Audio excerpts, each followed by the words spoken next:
ending or not, or rather, the end of the game. Clive. Where there is a will. Joshua, what's wrong? And don't say nothing.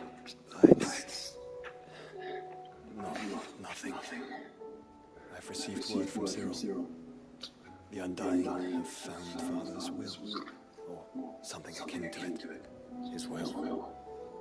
How and where? In the crypt beneath Rosalith Castle. After Kutka was kind enough to drive out the Imperials, the Undying took the opportunity to recover what relics of the Duchy yet remained. And in the process of doing so, they found a letter from Father. I'm surprised anything survived down there. Cyril asked that I join him in Tabor at my convenience. I have been meaning to go, but would you join me? Of course. I want to know what's in that letter as much as you do. Very well. I'm ready to leave when you are.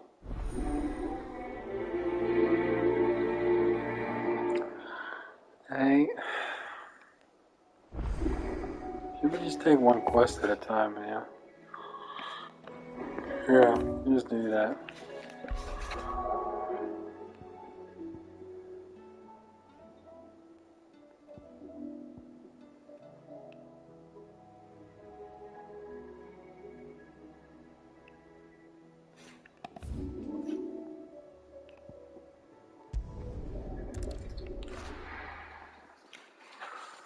Instead of trying to do them all one after the other simultaneously, I'm just going to take my time and do one at a time.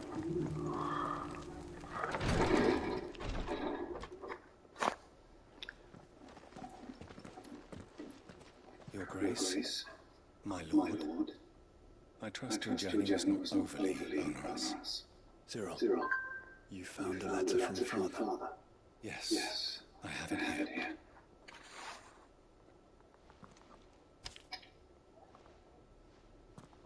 If you would do us the honor, my Lord.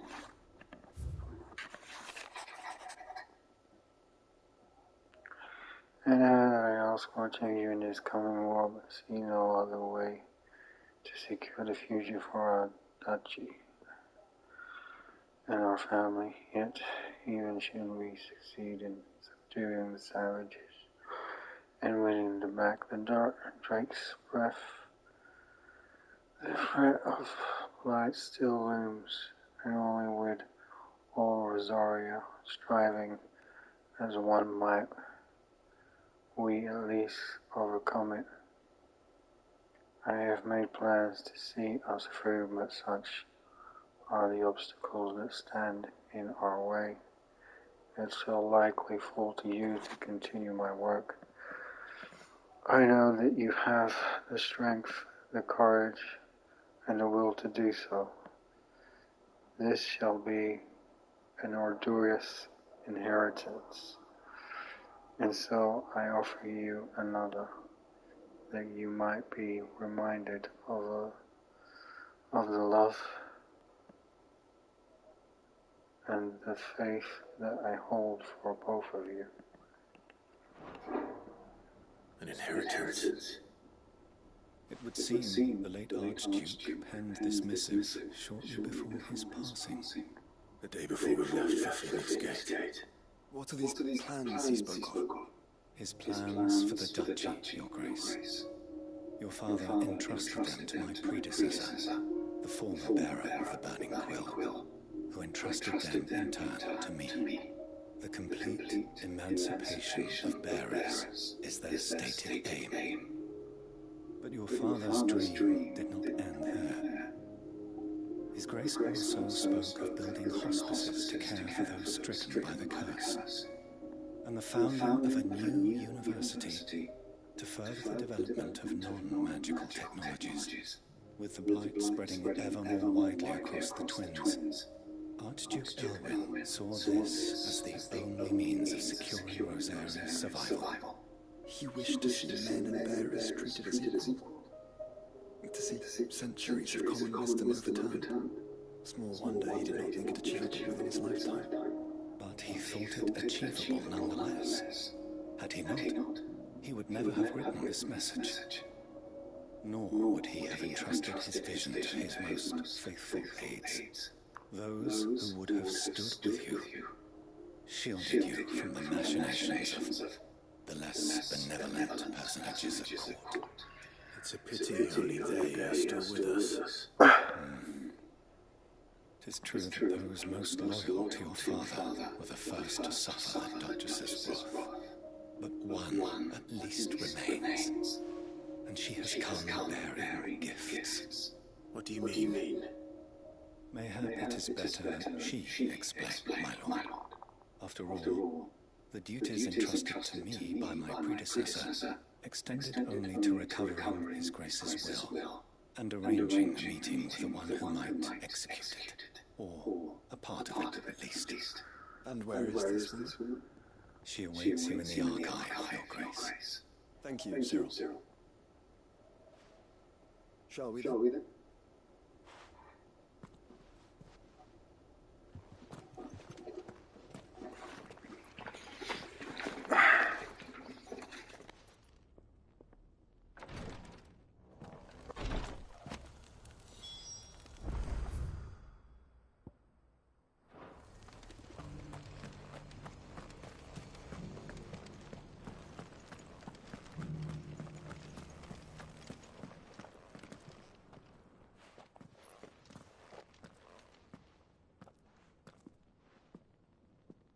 My lord, Your Grace.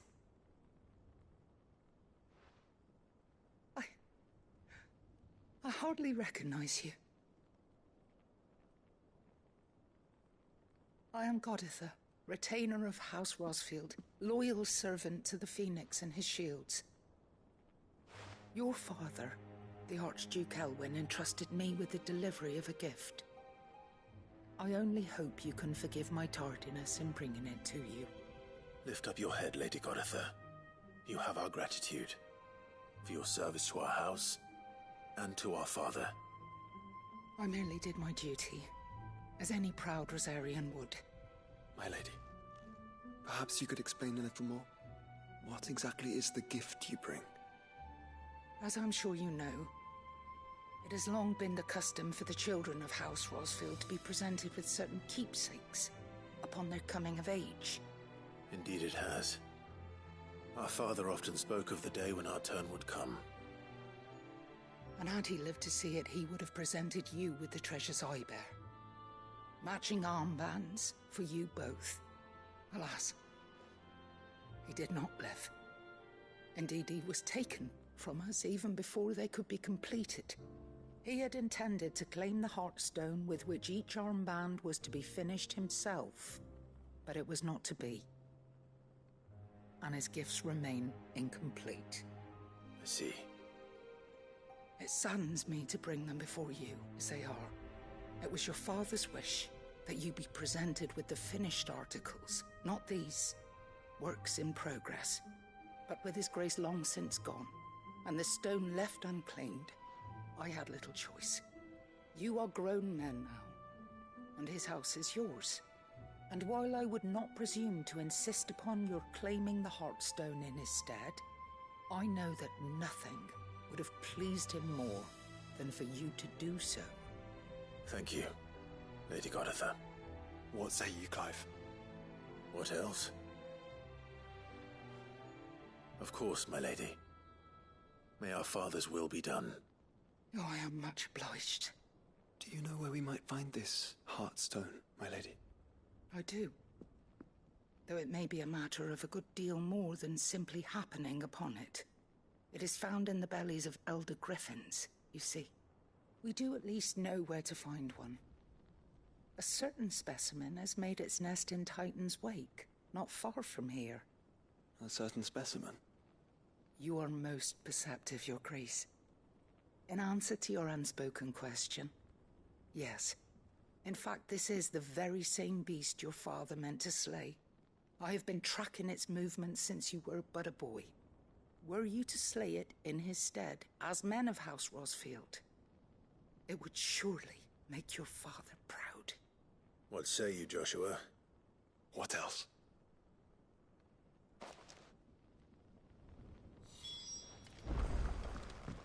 Titan's Wake is south of here. But we must not be hasty. The good lady has been disappointed once already.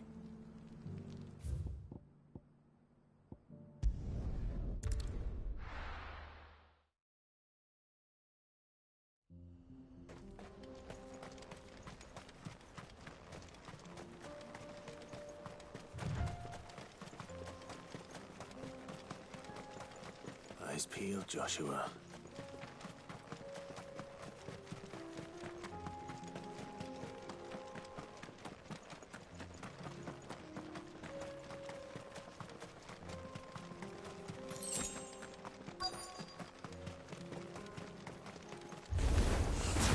There it is. For House Rossfield.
Is this the Heartstone? I expect Lady Godotha will know.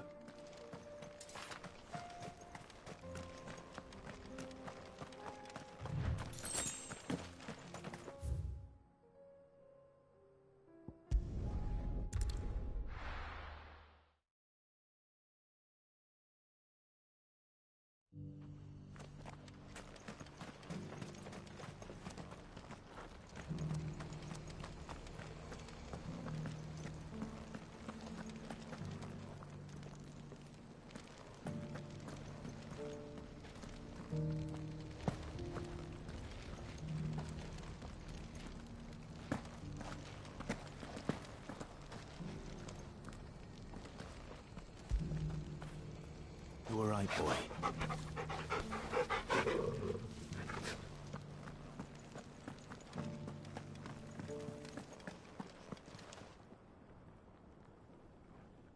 Oh, thank the Founder you were safe.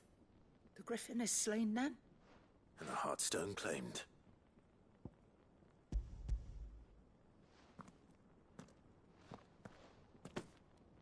Yes.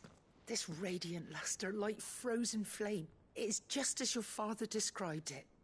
Thank you, my lord. Your grace. Your father would be so proud.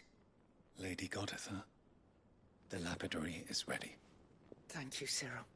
I will be with him shortly. If you would excuse me, I shall have the stone cut and set forthwith.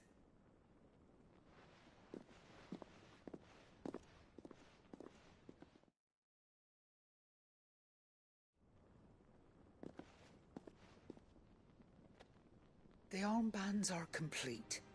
Pray, Take them. They are yours, after all. Heartstone is harder and more enduring than garnet, or even ruby. It symbolizes unwavering will and devotion. And the graven vines encircling the stone represent the unbreakable bonds between you. It's a message. Father knew we had enemies both inside and outside the duchy. Enemies who would thwart his vision. Only with unwavering devotion would it ever be realized. And only if we stood together, as Phoenix and Shield, as brothers in arms, only then might those enemies be overcome. Indeed. His Grace knew the enormity of the task he would entrust to you, his heirs. But this was more than just a message. It was a promise. That he would always be with you. Thank you, Lady Goditha, for remaining the steadfast custodian of our father's will. Forgive me, my lady, but there is something I don't quite understand. The Undying told me that after Father died, Mother claimed all of the ducal treasures for her own. Even if the armbands were incomplete, she would surely not have overlooked them. So, how were you able to keep them from her? Because I was the keeper of the vault.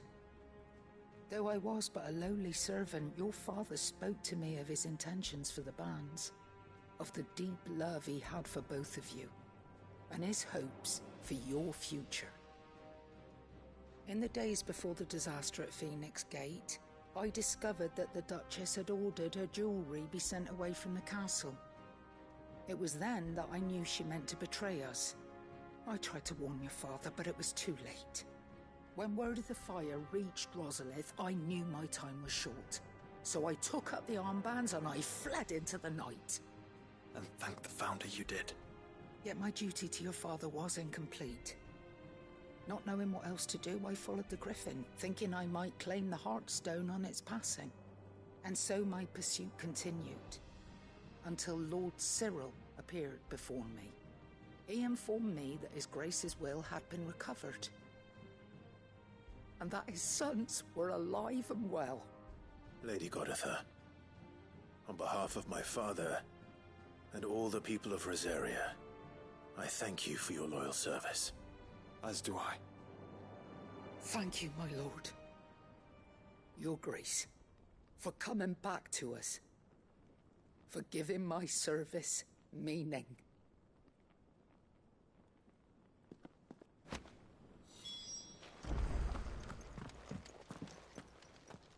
The bands suit you well.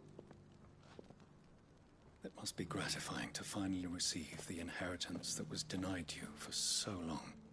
It is. And we thank you for the part you played, Cyril.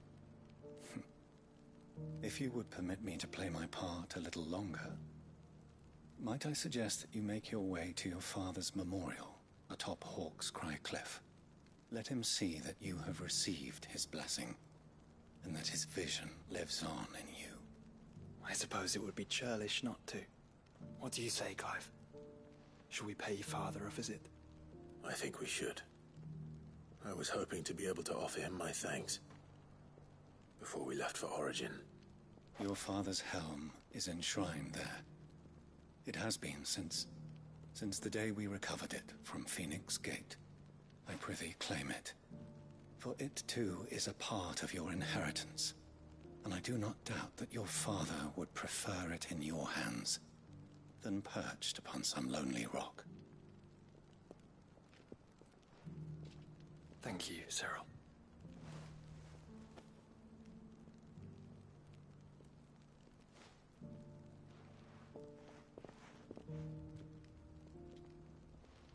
Come on, Clive. He's waiting.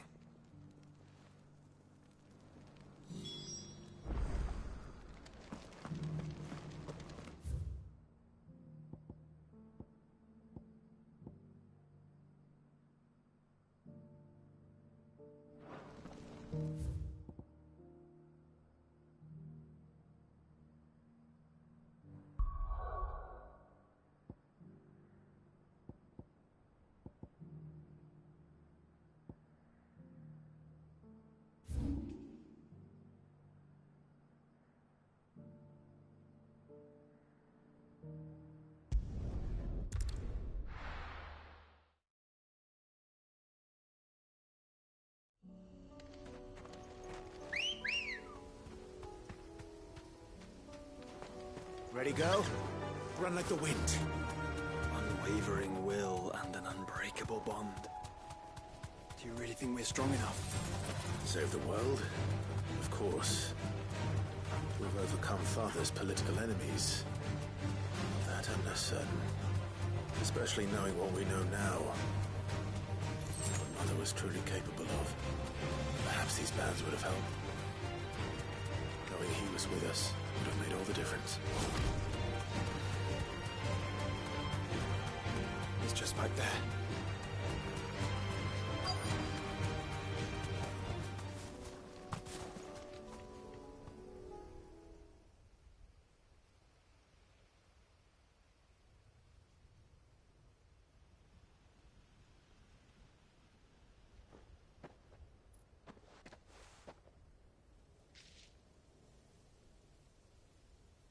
Father always fought for what he believed was right. It wasn't until that night at Phoenix Gate that I realized I had never fought for anything. I always had someone else to do the fighting for me.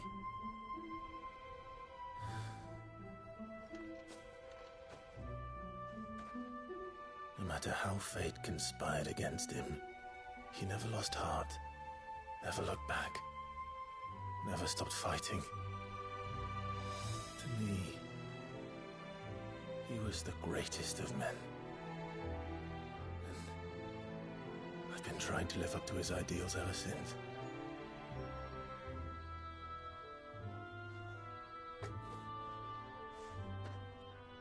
We all have, Clive. We all have. And we'll keep trying. Because that's what he would have wanted. What he would have done himself. Even if it meant standing against the very gods in the heavens. I shall be borrowing this, Father, if I may. That you might watch over us as we follow in your footsteps.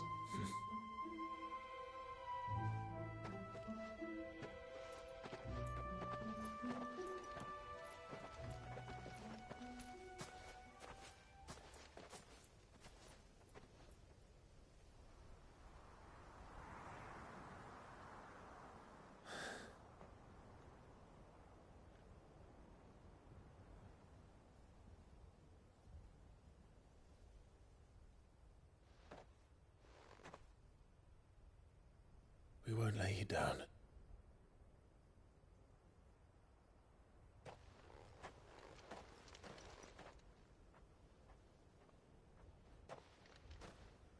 Onward then.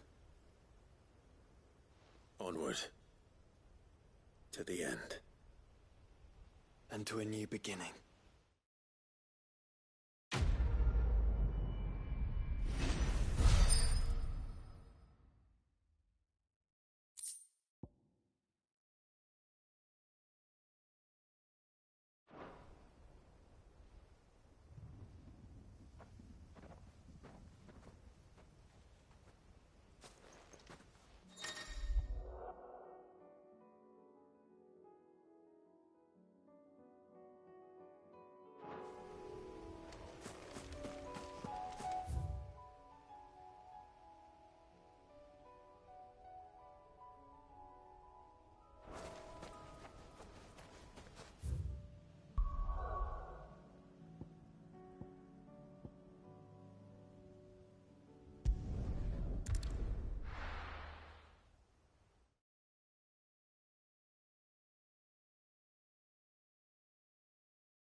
Welcome, welcome.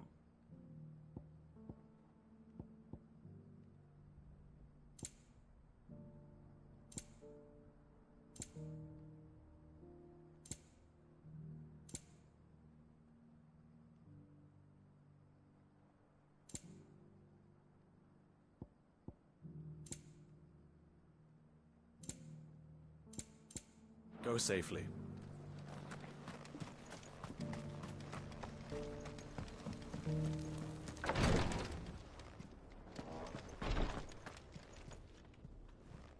Lord Marquis, if you have a moment. What is it, Cyril? One of our brethren lately journeyed across the strait in order to pursue a new avenue of inquiry in our ongoing investigation. He sent an owl some while ago, but we have heard naught from him since. Was he surveying another fallen ruin? No. The object of his study was a savior cult that has arisen in Ash in recent years. We believe it may have some connection to the Circle of Malleus, an ancient religion that worshipped Ultima as its god. By gaining an understanding of this new faith, we hoped to learn more of the Circle's original beliefs. And so you sent one of your brothers to Ash?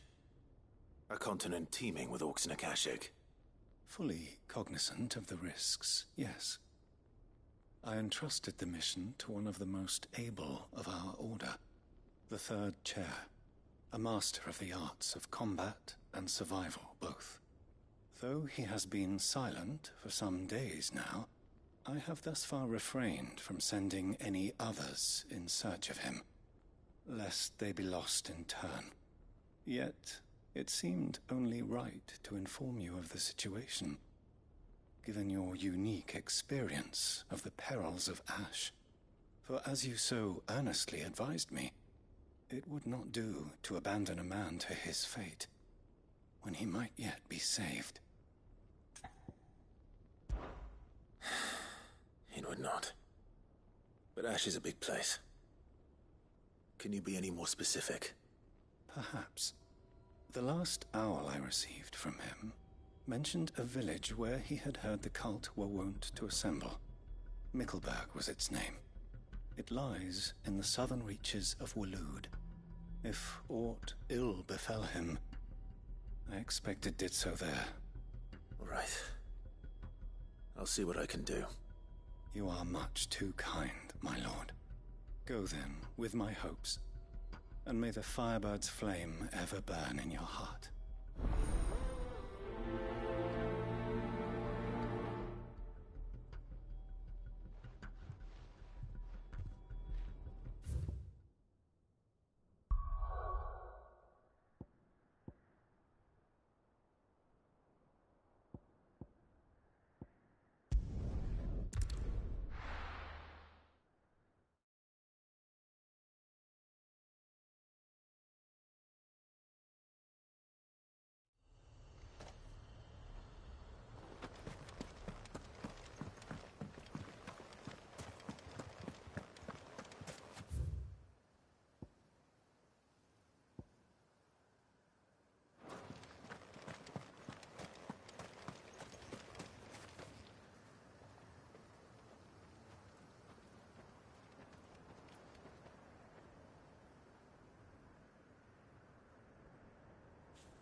No use calling Ambrosia now.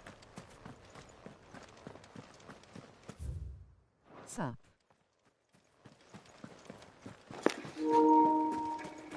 Hiya.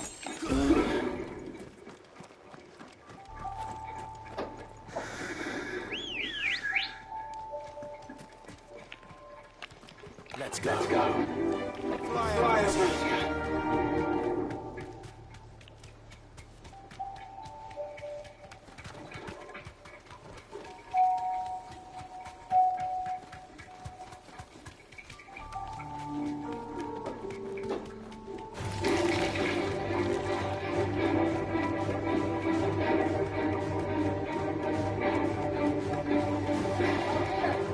Yeah.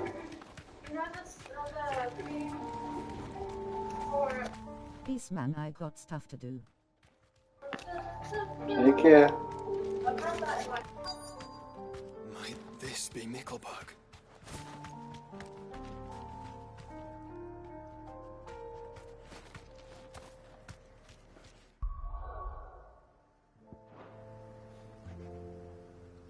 Straight home now.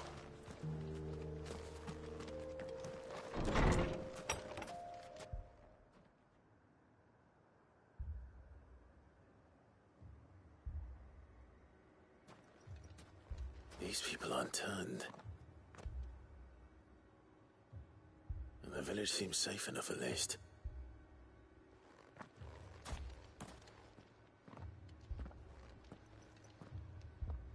What is going on here? Ah, did you too heed the call? Heed the call? No, I came here looking for someone. To be honest, I wasn't sure I'd find him here. Let alone all of you. Is that so? What are you doing here? Is this where you live? It is my home. The others, they heeded the call. You keep saying that. What do you mean?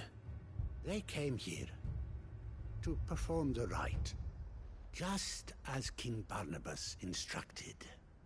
This village is their altar, where they shall cast their shoals upon the gentle waters and give themselves to the Lord. Give themselves? Oh, Lord, cleanse us of our sins. Let us be reborn in your loving arms.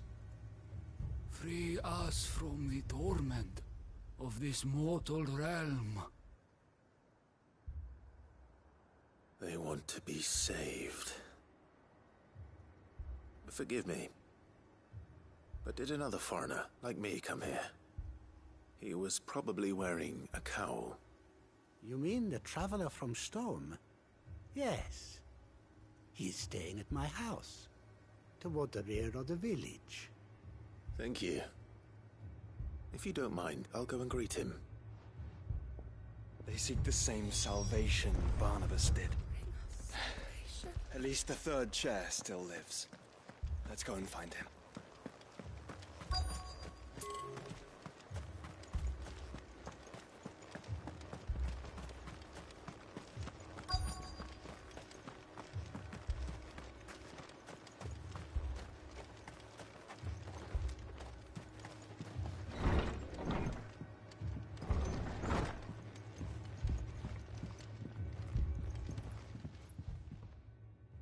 Excuse me.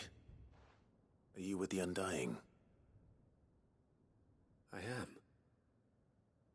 And so it would appear, are you?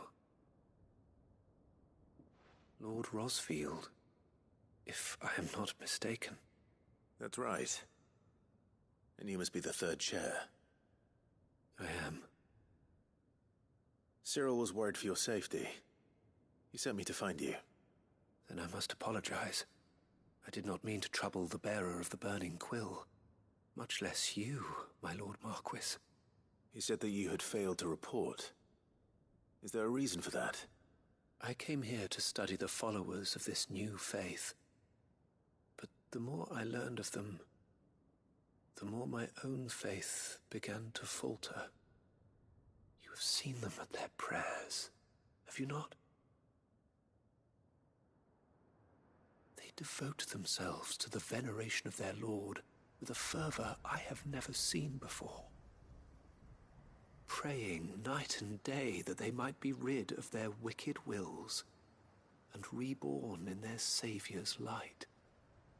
Not that they might be granted respite from their worldly woes, but so that they might continue to serve him. Serve him with all of their beings. I, too, swore to devote my life to the service of my Lord and Master, but this... 'tis different.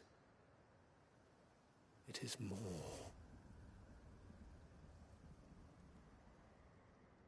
And so I would see it through to the end.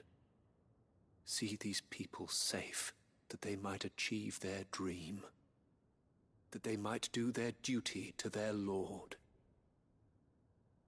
Even if it should keep me from doing my duty to mine. You do understand what their dream is, don't you? I do, my lord. They would cast aside their wills and become a Kashik. I know that it may be hard to believe, but to these people, that is the very essence of salvation. Forgive me, my lord, but I must remain here. If you are to return to Master Cyril, I would consider it a great... Did you hear that, my lord? Something is happening. I'll go and find out what. Stay here.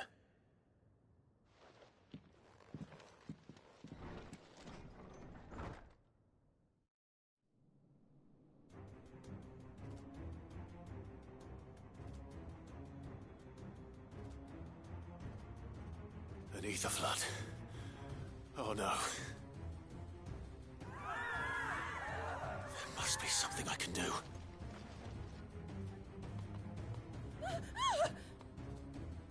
Echoes as well.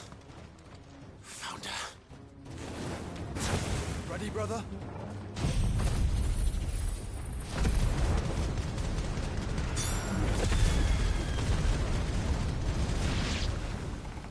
Ready.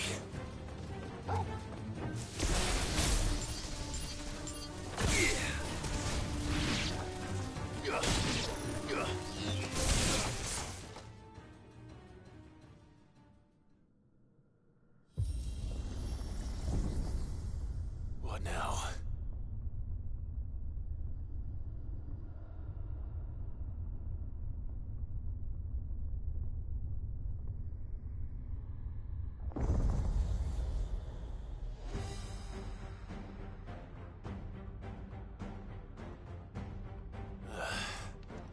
We meet again. I've killed your kind before.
it!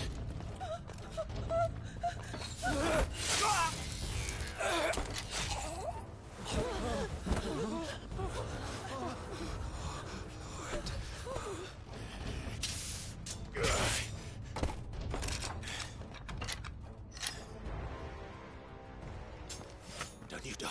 Come on, speak to me. I had to save them, that they might have a chance to find true salvation. By devoting themselves to the service of their Lord. Just as I did, when the Undying plucked me from the gutter and gave me a cause to believe in. A duty to serve was everything to me, and I would not deny them that fulfillment, even if they must become a Kashyyyk in order to achieve it. Forgive me, my Lord Marquis. I did not mean to trouble you with this. My findings. Could you deliver them to Master Cyril for me? Of course. Your duty will be done.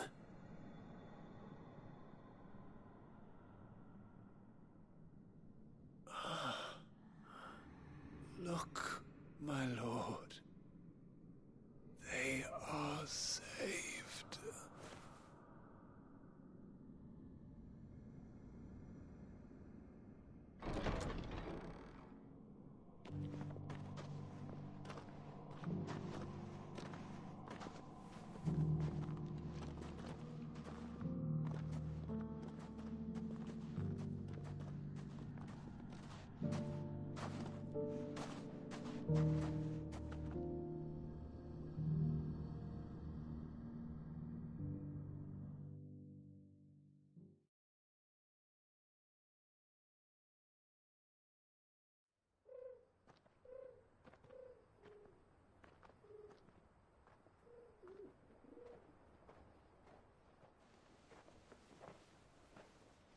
They are saved. Found her. I should get this report to Cyril.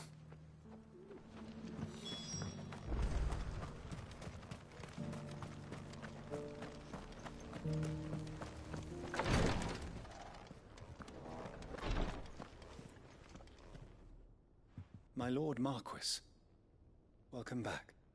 I am glad to see you hale and whole. I met with your third chair, Cyril. He bade me deliver his findings to you.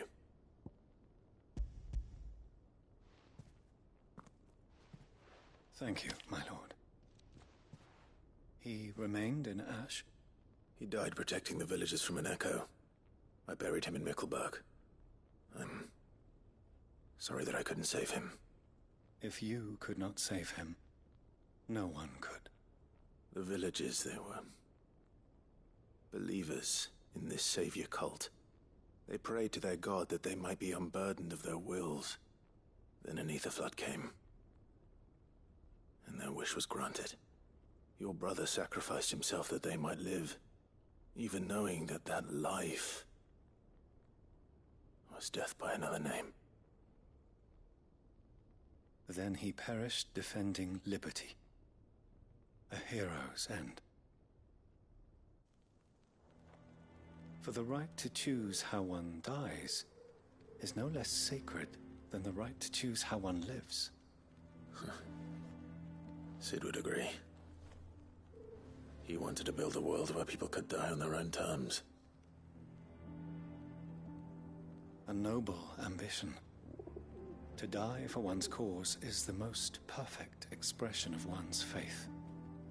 It matters not how misguided others might judge one's decision to be. Only that the decision is one's own. We live according to the teachings of our order. We believe in them, we protect them, and yes, we die for them. For better or worse, that is our creed.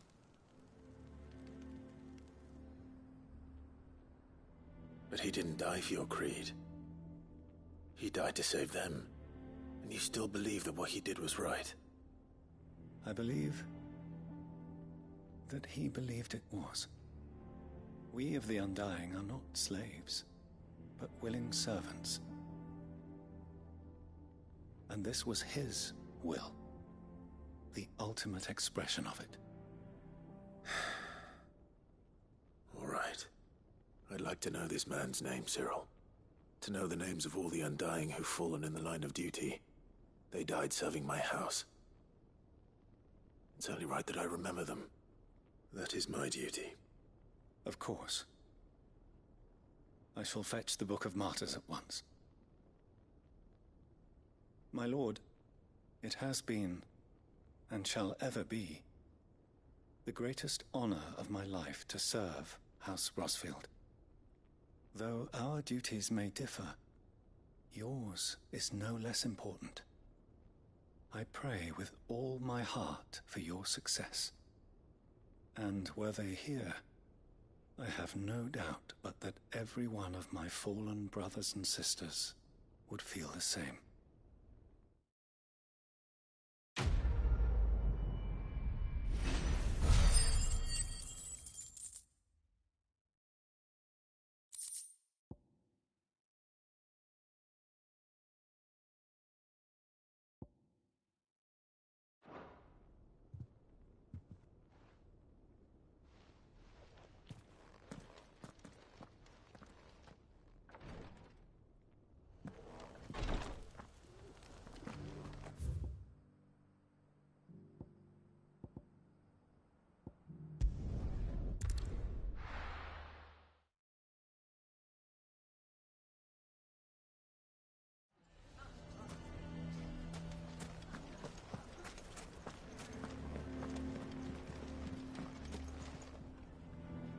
Here to help me pack? Thanks, but I'll be traveling light. I'm almost finished already, in fact. You're really going to go through with this, then? I am. But before I go, there is one small issue I'd like your assistance with. Well, two, in fact. If it's within my power to help you, I will. It's the children. I refuse to let them share in my disgrace. And if I leave them here, they surely will. Our friendship would see them ostracized forever. But I can't take them with me either. I can think of only one place where they are certain to be safe, and provided for, and loved. The Hideaway. Of course. The children would be more than welcome. Thank you, Clive. I will not forget this. Lubor, are you still here? What is it, Ferda? You look pale. There's been a flood in the Velcroy, a damn big one. The League of Outlaws encampment was completely submerged in ether. What? Every last one of the bastards has turned, and they're headed this way. Bandits are one thing, but Akashic bandits are quite another. The town guard won't stand a chance against them. We need to evacuate. There's no time to lose. Ferda, gather the men. The Akashic may strike at any moment. We must make ready to cover the townspeople's escape. Well, what are you waiting for? Yes, my lord. Clive, change of plan. The children stay with me for now. I need you to find Conrad and Natalie. Tell them to prepare for a full and immediate evacuation. Understood. I'll do what I can to convince everyone else. Wish me luck.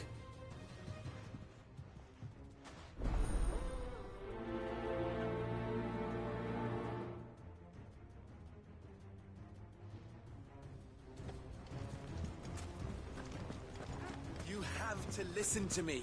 They're coming. You need to... Why do they always have to make such a... Huh?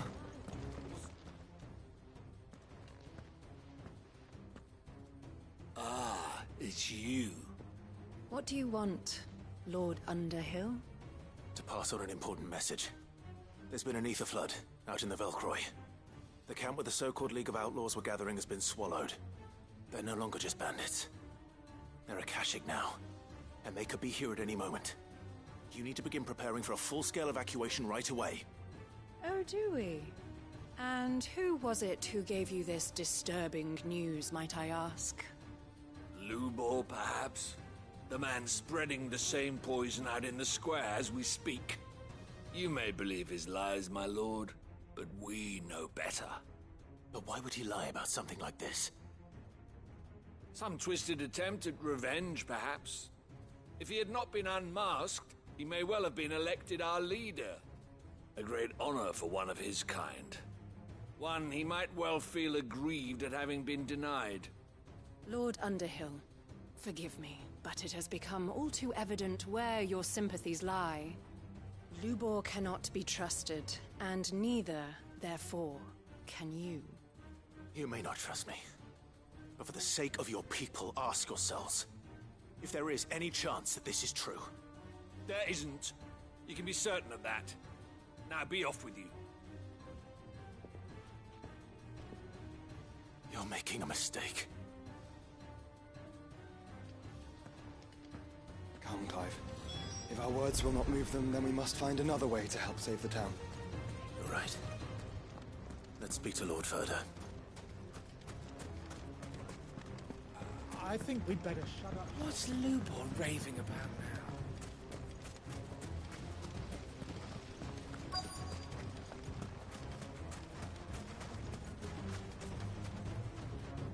Lord Ferda. Cid, what's wrong? I went to warn Conrad and Natalie about the Akashic, but they wouldn't listen.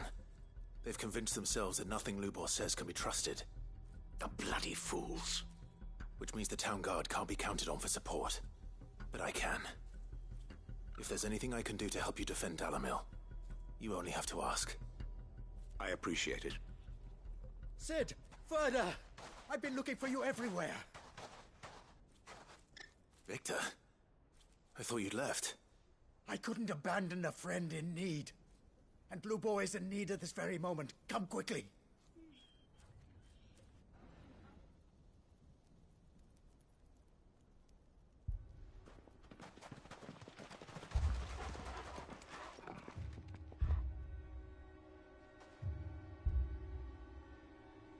You have to believe me! The Akashic are coming!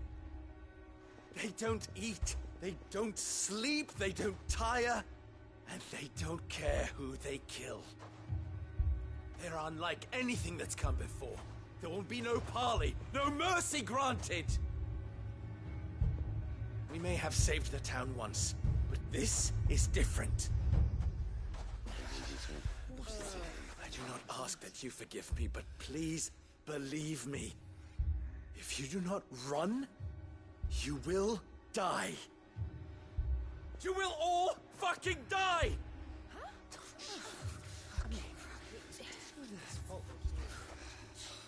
You'd like that, wouldn't you, bearer?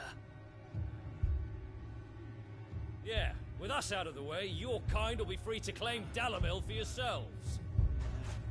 You should run! Run, bearer! Yeah, run! Far, far away! Run! Just go on! Yeah. Yeah. Yes! Go. Come on, then. Go on!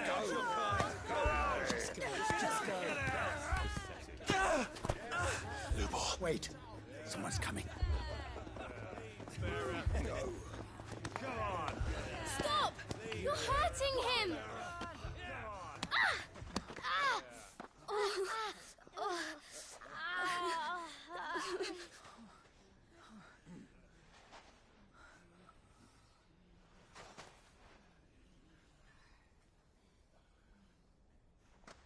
What did Lubor ever do to you? He solves all your stupid problems, and he keeps all of you safe. You know there's nothing he wouldn't do for this town. Who was it who made that cleaver you use every day, Conrad? And what about your counting table, Natalie? Who fixed that? Whose men make sure the streets are clean so all your boots don't get dirty. Who spends all day every day making sure things run smoothly round here? And none of you ever say thank you. Ever. But did Lubor ever complain? Well, does he ever stop smiling? He keeps this whole place going. And you act like he doesn't even exist.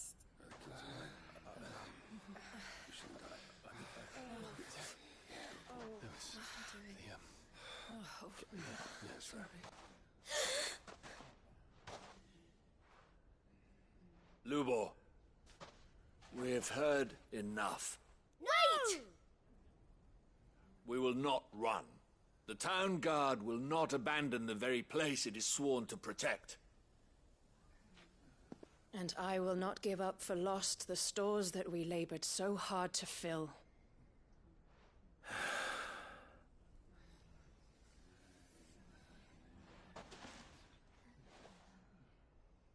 So tell us, how do you propose we deal with these Akashic of yours?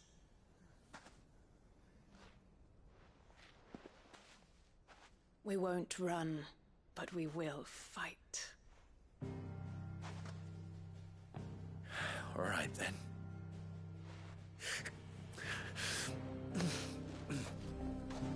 Fine.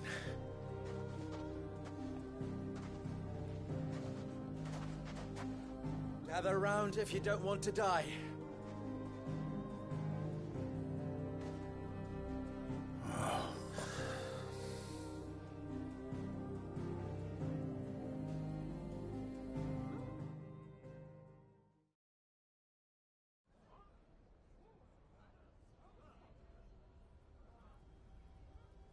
Allow me to explain the situation. The Ether Flood occurred near the village of Cheratina, deep in the Velcroy. The place had been abandoned for years, until the League of Outlaws decided to make it their base of operations. Now they're all turned, and if the Scouts' reports are correct, heading in this direction. They are mindless monsters, driven only by hate and rage. And they are utterly unpredictable.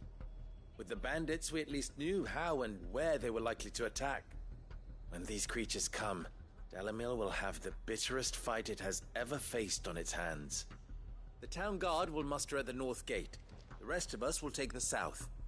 Both forces will provide men to serve as scouts and messengers, ready to spread word of the size and nature of the Akashic force as soon as it is spotted.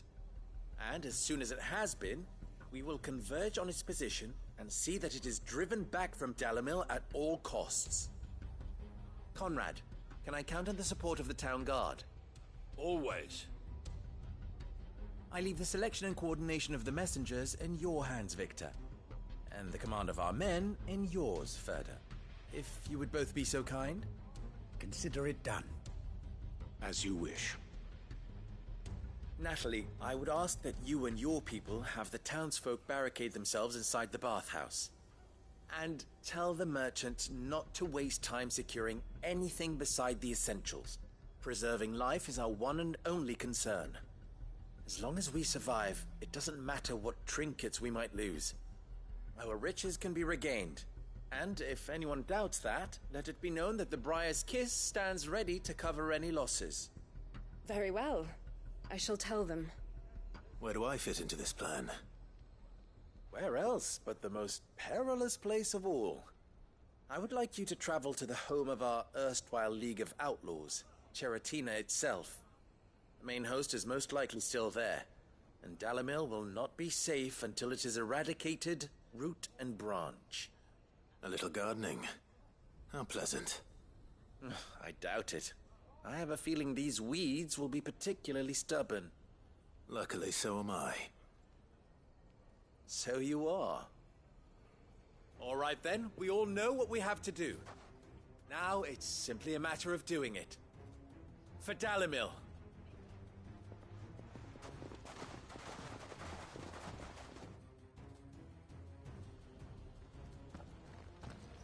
Looks like everyone's ready.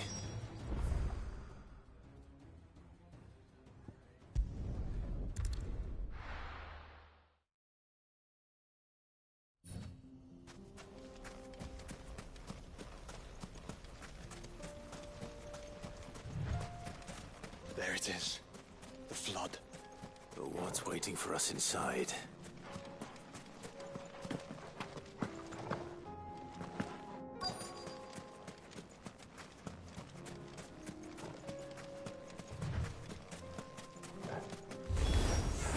We can't leave a single one alive. Bravo!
The League is disbanded. I should get back to Dalimil and see how the others fared.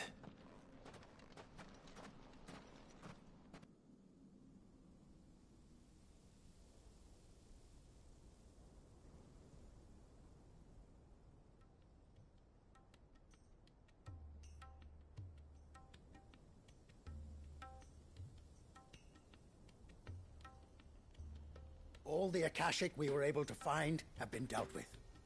Seems that might be the last of them. Last of them here, perhaps. Lubor, Sir Clive has returned. Clive!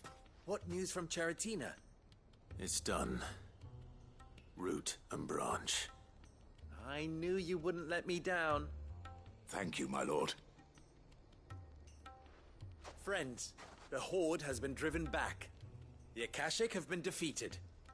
And we need not fear the arrival of any more, thanks to Clive. Victory is ours. We bloody did it! We saved Dalimil. Lubor, allow me to apologize.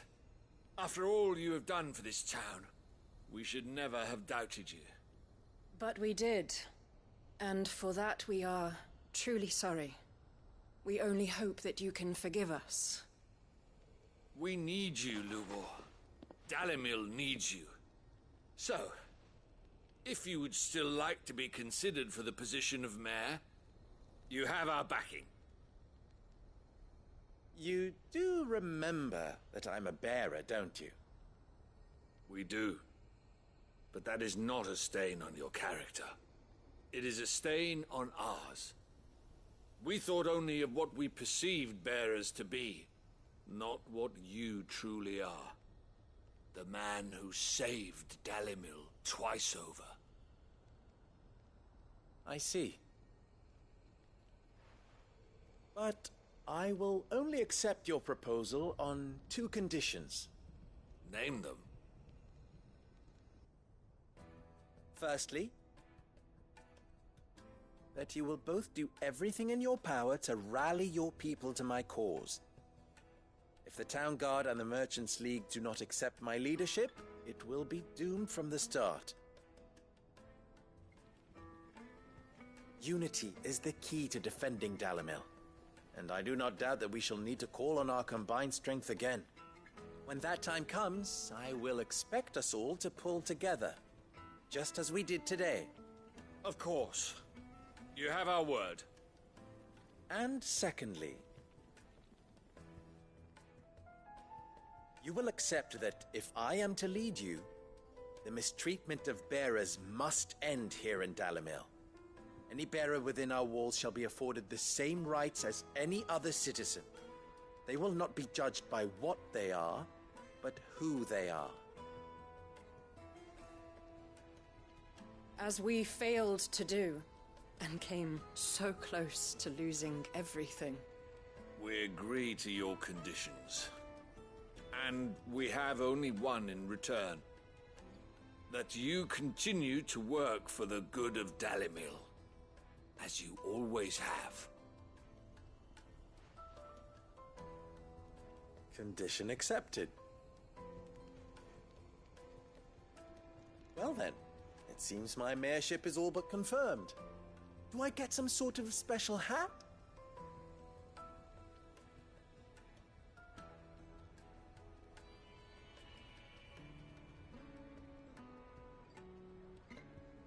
How fickle fate can be. Not so long ago, I had resigned myself to leaving Dalimil in disgrace.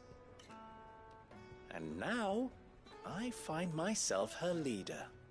Here. For everything.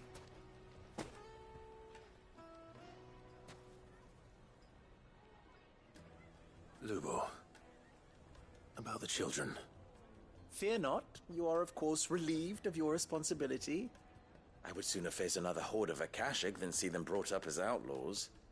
I'll make sure they're safe here. I don't doubt that you will. And not just the children, but everyone in Dalimil. I'll do my best. Can't have all your hard work going to waste.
garrison is threatening to pull their sentries from the markets if we don't cooperate. I would speak with this Duke. Saw the captain just now. Your town needs you.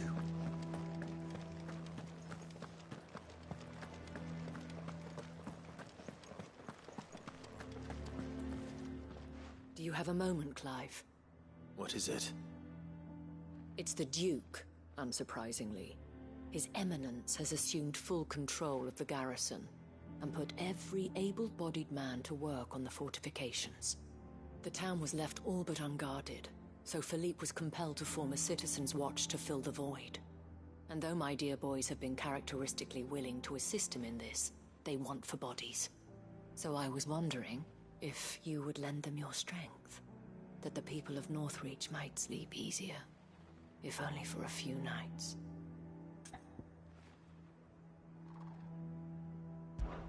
Of course. Whatever you need. Thank you, Clive. What would I do without you? Philippe told me he had men stationed at... Where can I find the mistress of this establishment? Here, my lady. To whom do I have the pleasure of speaking? My name is Sabine, and it is my displeasure to be the daughter of the Duke of Oriflamme, who I understand is causing you and your town no small amount of trouble. I wish to speak to you about what might be done. Very well. Let us speak. I trust you'll forgive me, Clive. Absolutely. Our conversation can wait. Please, proceed. As you know, my father is a most overbearing and supercilious man, and I join you in objecting to his every action. Indeed, I owe you my thanks for continuing to argue against his reckless plans. Yet I fear he is not one to be swayed by reason. No. He must be made to face the consequences of his actions. And who would make him do this? I would. Myself and several other like-minded individuals. Were you to join us, we would surely have the strength to drive him from Northreach for good. Does that not seem a trifle... drastic? Drastic action is precisely what is called for. Unless you are content to see your people downtrodden and dispossessed. My father would have it that citizens exist only to serve the Empire. That they should be forced to make every sacrifice to ensure her revival. But he is wrong. It is not the people who must serve the Empire, but the Empire who must serve her people. He's always been like this. Scornful of the opinions of anyone he judged beneath him. But he cannot be allowed to ride roughshod over the common folk any longer. We must fight him. By all possible means. Fight him? No. My purpose is to quell the tension in Northreach, not to stoke it. Respectfully, my lady. Our only chance of saving this town depends upon every one of us uniting against our common enemy. Your father and his followers included. While I understand your frustrations, I cling to the hope that he may yet be won round. False hope, I assure you. But I see that your mind is made up. I shall bother you no longer. If you will extend me the same courtesy, I bid you good day. She certainly has spirit. Indeed. But unfortunately for us, that spirit is only likely to harden the Duke's resolve, which may be enough to seal the fate of this town. Not that she cares. This is all about her and her father. Families. I'm sorry, where were we? Ah, yes. I was about to tell you of Philippe's plans for the town watch, but perhaps it's better that you heard them from him. I believe he's in the market, if you'd be so kind as to seek him out. Right away. It's just a pity I cannot join you. I'd like to see the two of you in action together.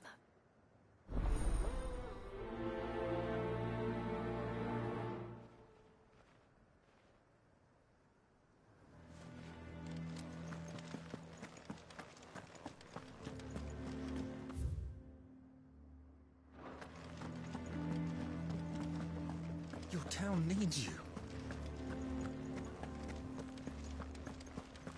saw the captain just now.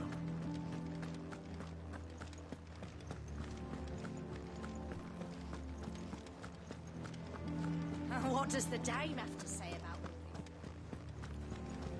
So you are content to abandon... Please, I beseech you. If you are a true son of Northreach, you must fight to defend your home. That's exactly what I am doing, milady.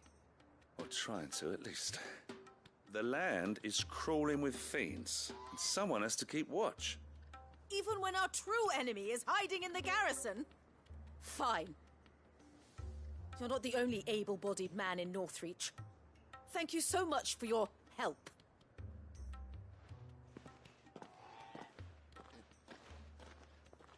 She cornered you too, then? Could hardly get a word in edgeways. Like father, like daughter, eh? She made an uninvited appearance at the Vale earlier, hoping to convince the Dame to join her in fomenting rebellion. I bet that went well. Her ladyship seems to have a way with people. Anyway, what brings you here? Our mutual friend thought you might welcome some help. Oh, she did she? Right as always. In fact, you're just the man. We've had some reports, you see.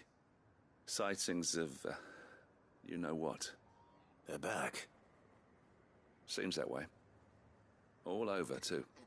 We haven't been able to confirm anything yet, but if you're willing, you could go and see what's what. Right. Where should I look? You know Grieger's Weep? One of the sightings places them somewhere on its shores. I'm on my way. Thank you, Clive. I'll look into one of the other sightings. Let's rendezvous back here later.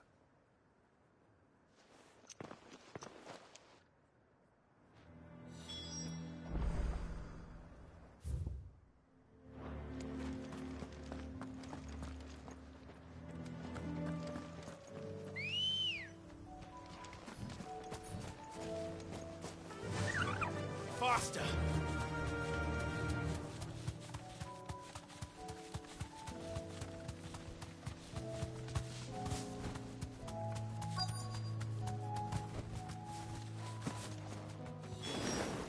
Damn it.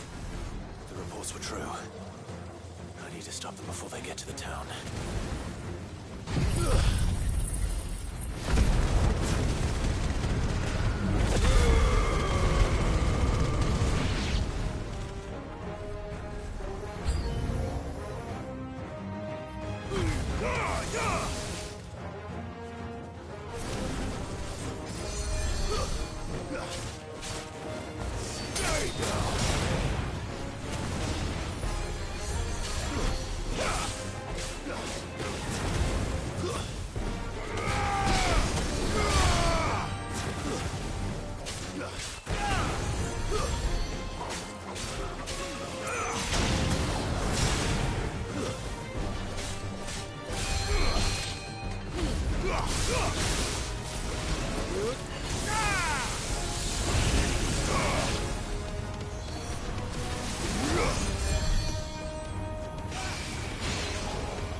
Call that a test, Ultima?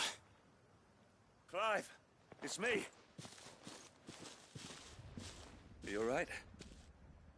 I am. But it seems the reports were true. The thralls have returned. I dispatched the few that I found, though. Well, that's something, I suppose. But what were they doing south of town? They all came from the north last time. We might be able to fend off an attack from one side or the other, but from both? Do you have eyes in the north? Some. I should probably go and have a look, though, just to be sure. You head back to Northreach. I want you there just in case war breaks out while I'm away. What do you mean? Her ladyship's been busy working her magic on the townspeople, stirring up ill feeling towards her father. But she'll have her marching on the barracks if we're not careful. What? This is exactly what the Dane was afraid of. I'll do what I can to calm things down. Be careful out there, all right? Don't worry, I'm not like you. One sniff of those things and I'm running back to town screaming blue murder.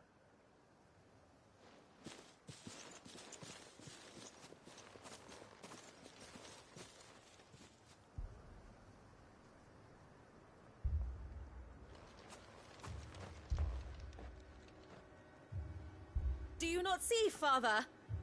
The people of Northreach have given enough, and only a fool would ask for more. Listen to me, Sabine. Where would our people be without their country, hmm? The Empire is their sword and their shield. It is she that ensures they can live without fear. And now she teeters on the brink. Without their sword, how will the people fight? Without their shield, how will they protect their kin? Can the unarmed stand against the advancing hordes? No. But there is yet hope. A new shield, a new sword. A new empire.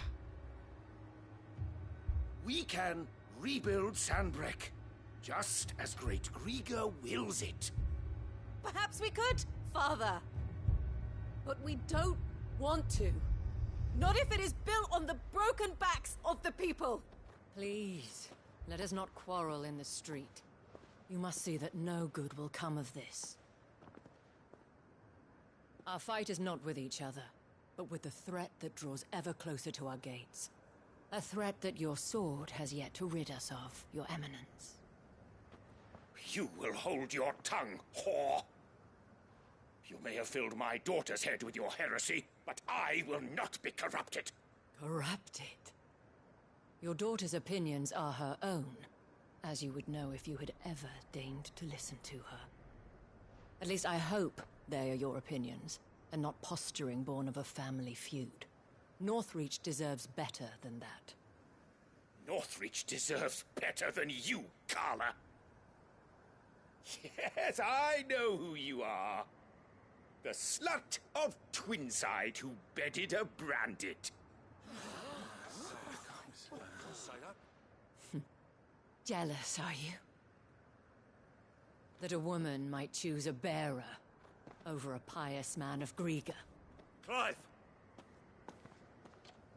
I met a swarm of thralls coming south from Oriflamme. Hundreds of them. Too many to count.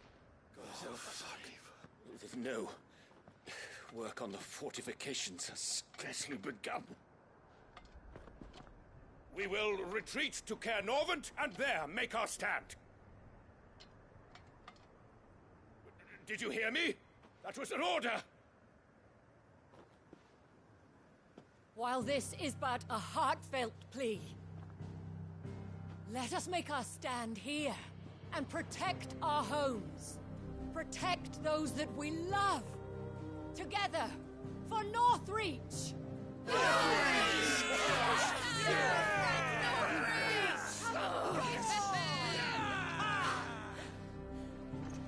You heard the dame. What are we waiting for? Pikemen to the gates. Archers to the roofs. Quickly, come on!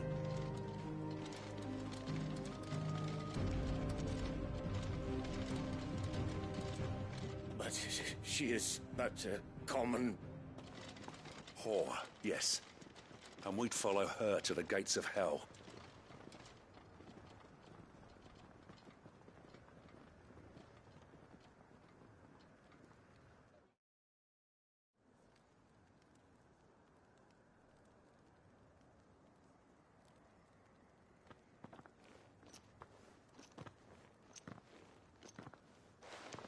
The men have their orders, and they look like following them. I got them spaced out at regular intervals. Whichever direction the thralls strike from, there'll be someone there to meet them. Thank you, Philippe. Rest assured the people will play their part. The herbalist has donated her stock of medicines to me. Should any of your men be injured, take them to the Vale. We'll see to them there. Thank you, milady. I will. I'll play my part too. You still want for numbers. Unlike the enemy. I only hope I can go some way to evening the odds. Philippe, can I leave the south in your hands? I doubt the thralls by the lake were the last of their number. Of course. I'll lead a party down that way so we don't get taken by surprise. What about you? I'll make my way up the road to Oriflamme. I've fought a few of these things. And while I can't promise to hold them all back, I should be able to thin the herd. All right. But take care. Thank you. Both of you. You can thank us when it's over. Till then, madame.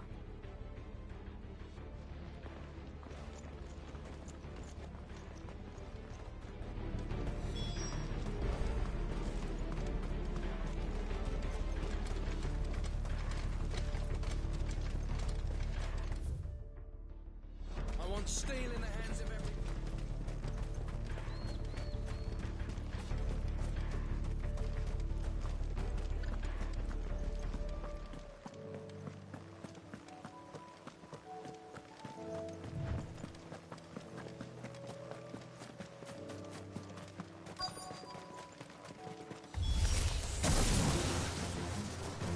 There are so many of them.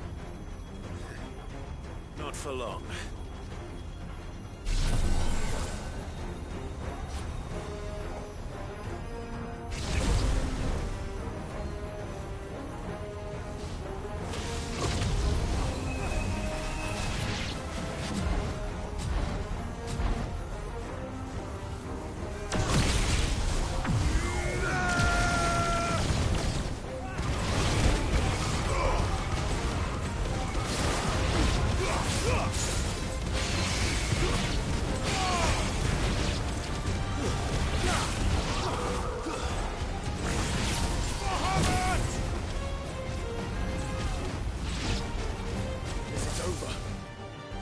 No.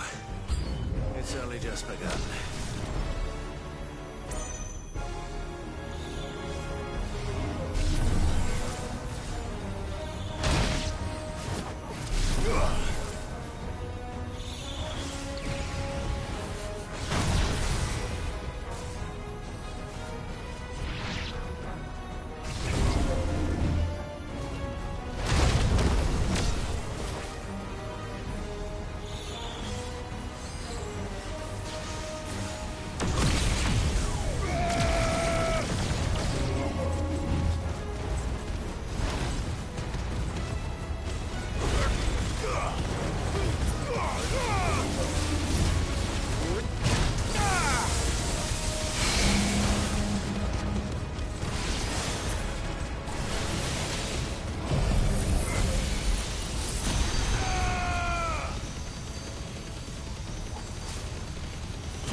That looks to be the last of them.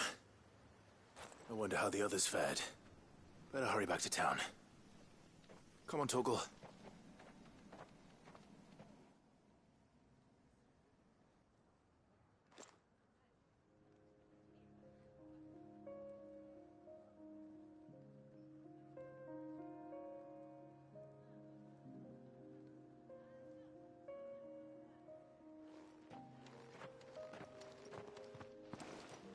Clive, it's good to see you. And you? The road to Oriflamme is clear. How did you and your men fare? Well, we ended up fighting for our lives down by the lake. Took a few nicks, but nothing the girls of the Vale can't put right. Glad to hear it. Well, it seems we've survived. For the time being, at least. I thank you both for answering the call. You were right. And I was wrong. About everything. I had thought that the only way to unite the people was under the banner of Empire. That without a strong hand to guide them, they would drift apart. To be borne hither and yon by the eddying currents of fate. But you brought them together.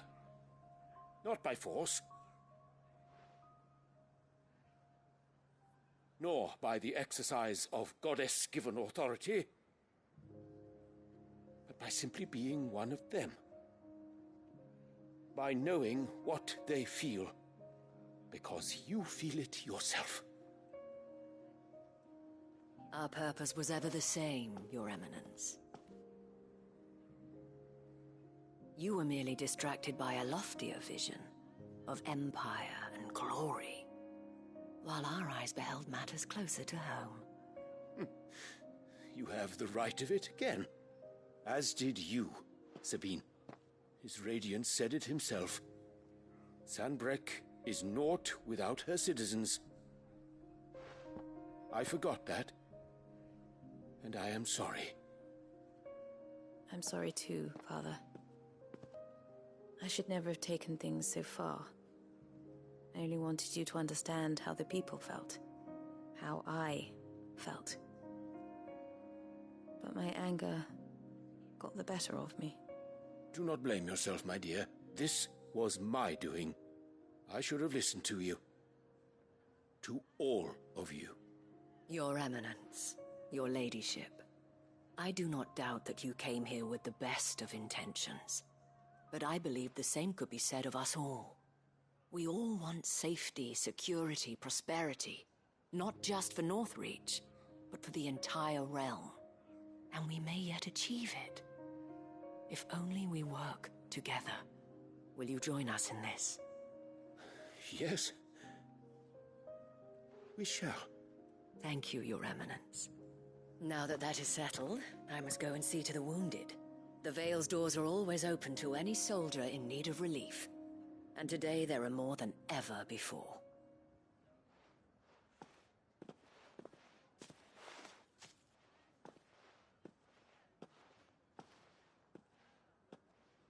Madame Isabel is a rare soul indeed.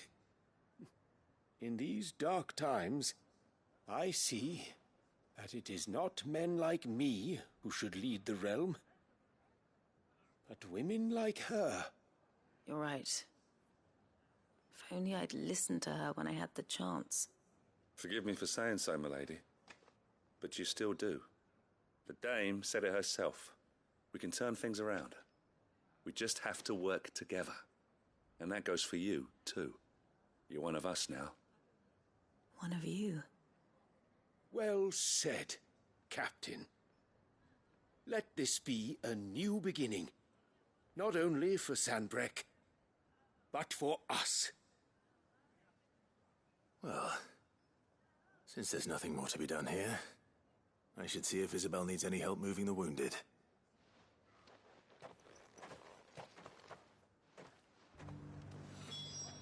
Can we get you anything?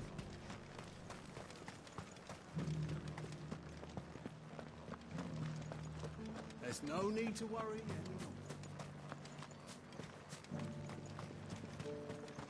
I saw several soldiers being carried to the Vale.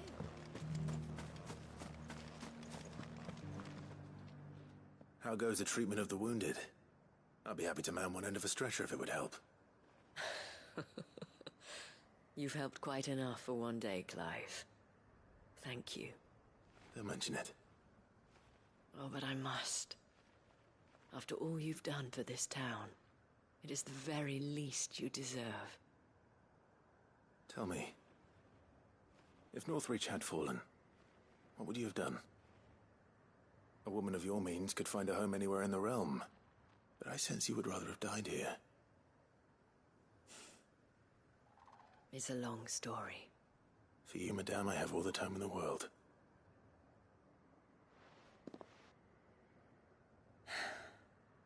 Very well. Long ago, I had a life in the Crystalline Dominion. I was Carla then, courtesan to the nobility. So sought after was I that it was only they who could afford my time. Alas, those halcyon days were not to last. For naive as I was, I fell in love with a bearer. He was my master's guard, the gentlest man I have ever known. After they discovered us together, he was whipped bloody and forbidden from ever looking at me again. And so we fled. Not that we had anywhere to flee to. We wandered, aimless and starving, half dreading, half praying that the next day would be our last. Until we found ourselves here, in Northreach. It was the Veil that took us in, that fed us, clothed us, and healed our hurts. Those that could be healed, at least. My love was already too far gone. He passed away. He did. Not long after we arrived. But at least we were able to share a few moments of peace before the end. It was the greatest gift I have ever received. But the generosity of this town and her people did not end there. The men and women of the Veil supported me through my grief, shared in it, though I was still a stranger to them. They treated me like a sister. And so I swore that I would always do the same. That I would return the kindness that Northreach showed me. That I would repay my debt to the Veil.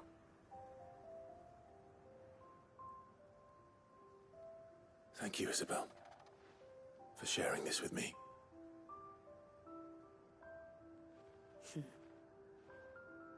You're a lot like him, you know. Perhaps that is why I have such a soft spot for you.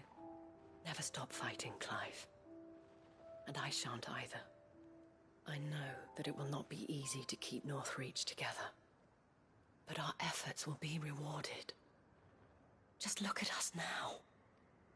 The people, the soldiers, even the Duke of Oriflamme and his daughter. All united in defense of this town that we have come to call our home. And what of you? Can we count on your support too? Always.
Cid, I was wondering if you could help me.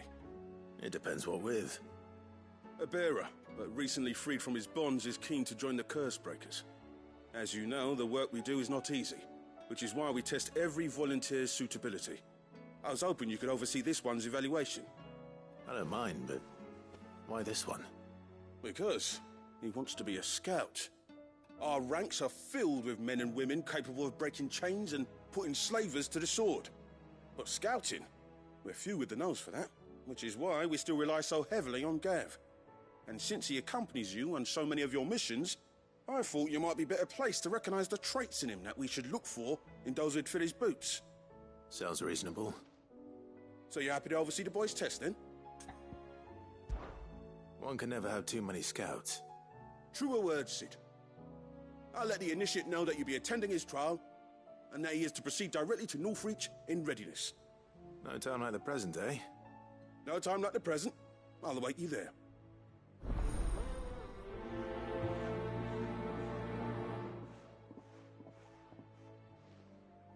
Northreach.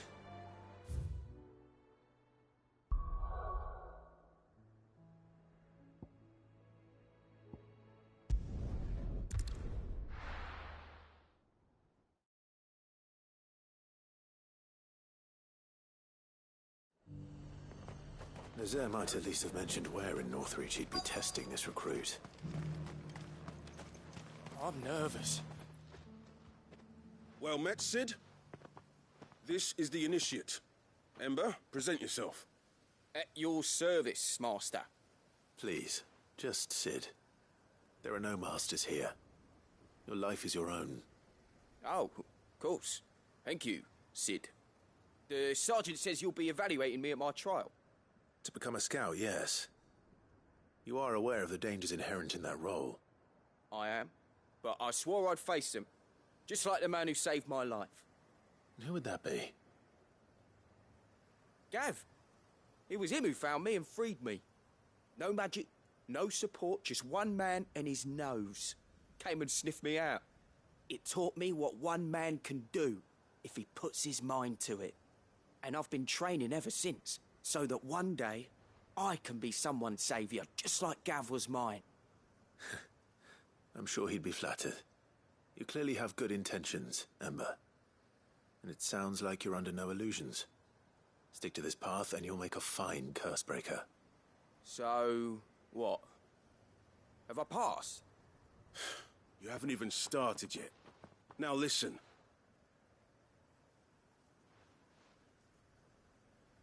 Not far from here is an Imperial lookout, Eastwatch. The guards there record all their sightings in a logbook. You are to find it and bring it here. And bring it here, right. Anything else? No.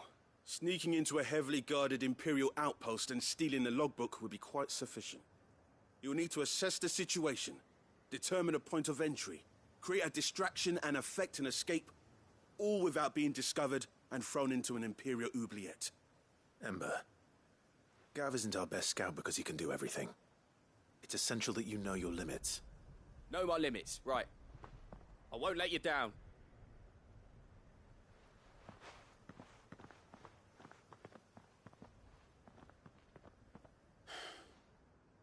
It shouldn't be as dangerous as I made out. But keep a weather eye on him all the same, would you? On my way. All right, Ember. I'm present.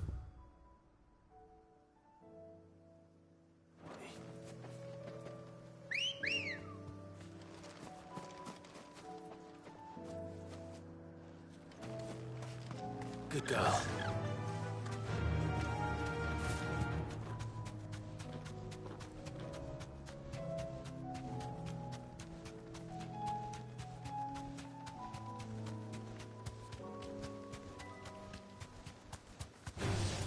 Time to fight.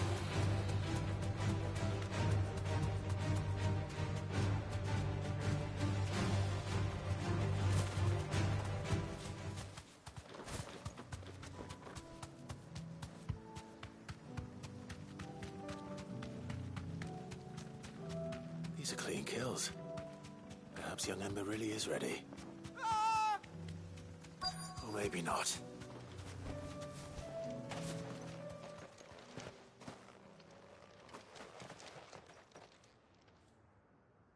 Damn it. Ember, draw your sword!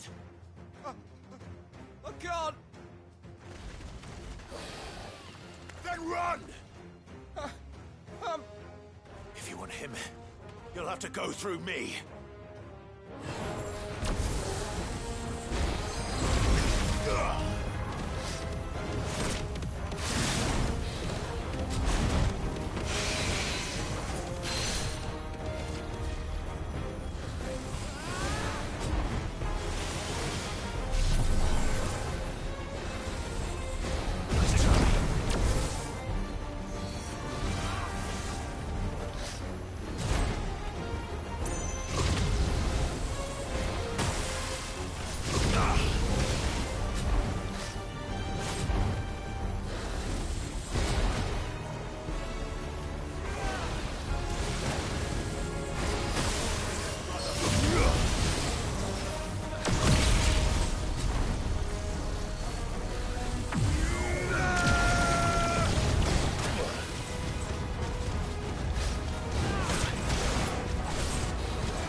Ember, are you...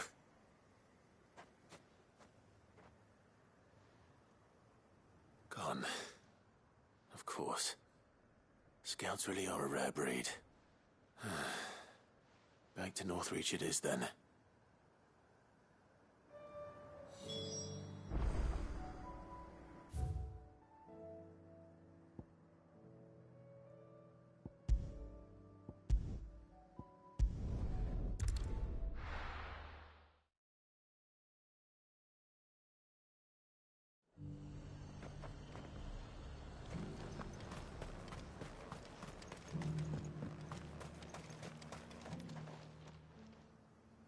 I didn't expect you back so soon.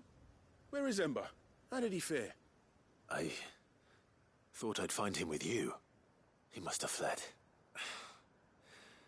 I followed him to Eastwatch, where I found him being set upon by a wild Avis. He was just standing there. Didn't even draw his sword. I had to step in and take care of things. But by the time I had, he was nowhere to be seen. I assumed he'd set off in your direction, but apparently not. I'm sorry, Sid. I knew the boy had a nervous streak, but he seemed like... The right man for the job? I believe this is the logbook you tasked me with retrieving. Eh? How did you... Don't you tell me you breached the tower while Sid was busy saving your skin. What? Wasn't that what you asked me to do? To bring the thing back without getting caught? He has you then, his heir. And he did it all on his own. But Sid, he did what he thought was best. And now I have to decide whether I agree. Of course. We'll await your evaluation back at the hideaway. Don't you leave my sight. Yes, Sergeant.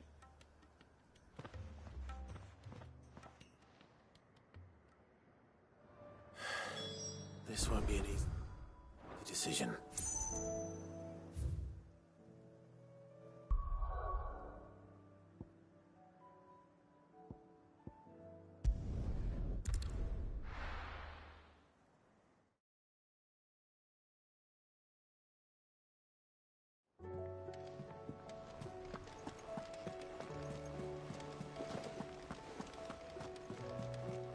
You should have seen him. The thing didn't stand a chance. Welcome back, Cid. Welcome back, Cid. Yes. Welcome back.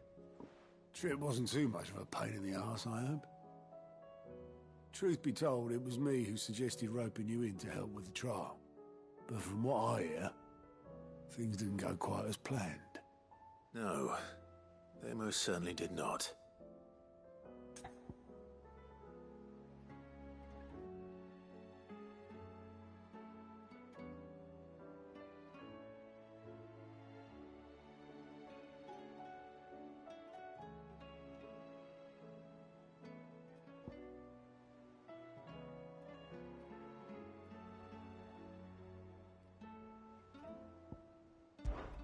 Ember lost his nerve in the face of a beast of prey, but he didn't lose heart. He pressed on, and he achieved his aim. And is that not what we ask of our scouts? Indeed it is. Thank you for your honest appraisal, Cid.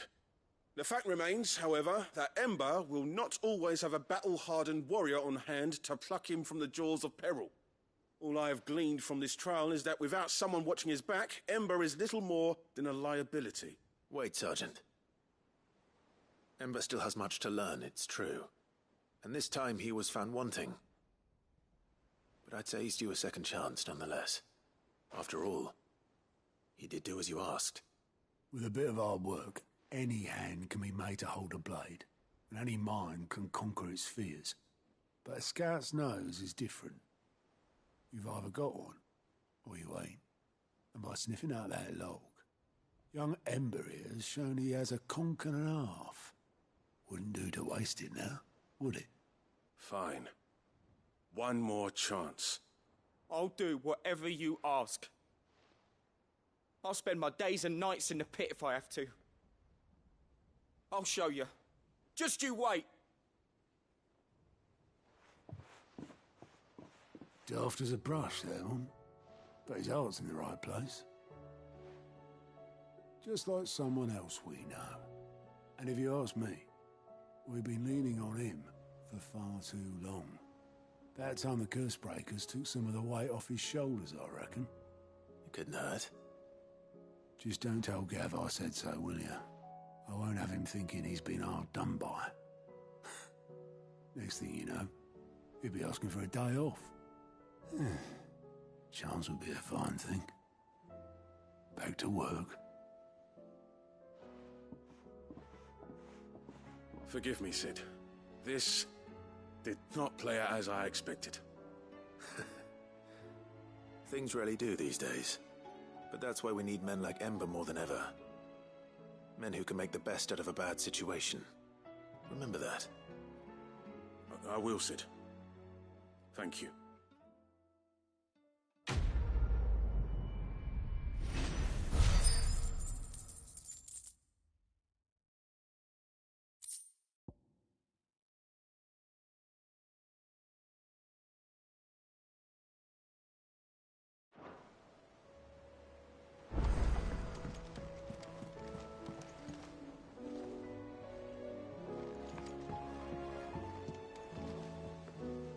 Cid, do you have a moment? By all means.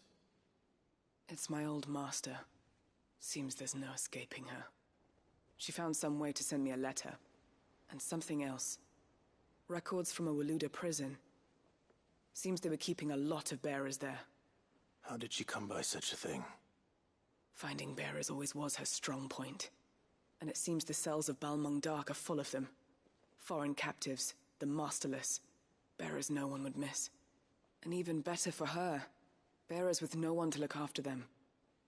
When Ether started lapping at the walls, the jailers fled. Leaving the bearers to be liberated by whoever happened to come along next. Cid, I'd like to believe that I've earned your trust by now. And while I'm well aware that you've forbidden Cursebreakers from traveling to Waloed, I can't let those bearers die in their cells. I'd rather risk shipwreck on the Shadow Coast than leave them to starve. We'll be needing the Enterprise if we're going to navigate the Narrow. Does that mean... I'm making an exception, but we travel together. and we stay no longer than we have to. Ash is an inhospitable place at the best of times. We save as many as we can, and we leave. Thank you, Cid.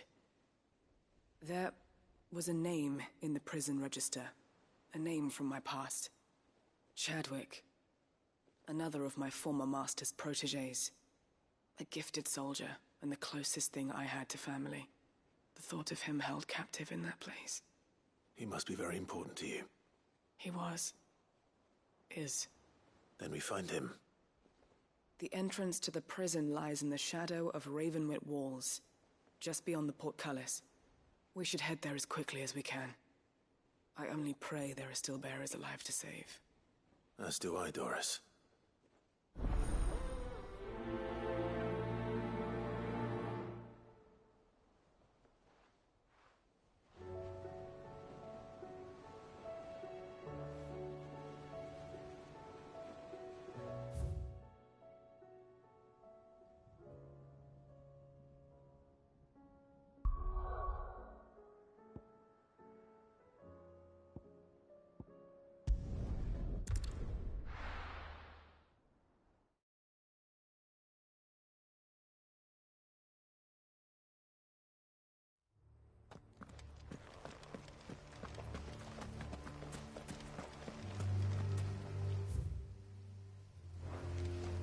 Doris is waiting for me near Balmung Dark.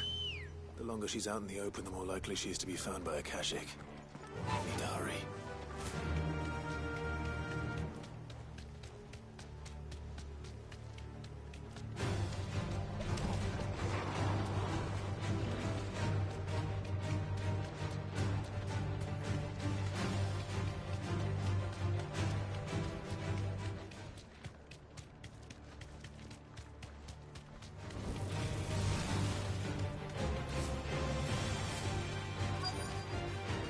I can walk from here.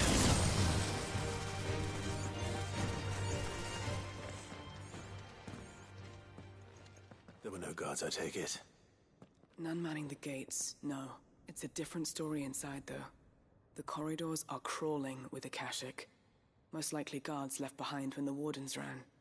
If Chadwick was being held here, I worry that he may already be. Don't give up hope just yet, but let's move quickly. Let me check the ground floor. The ether stick is there. Then I'll search the upper level. Good luck, Cid. Stay safe.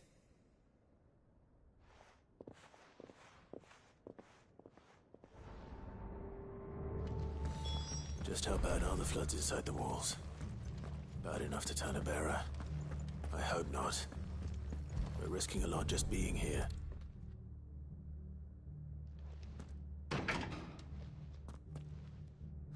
Locked up tight.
Caution, brother. Quiet. No sign of any bearers yet. I hope you have better luck downstairs. Caution.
Minimal loss of Waluda lives.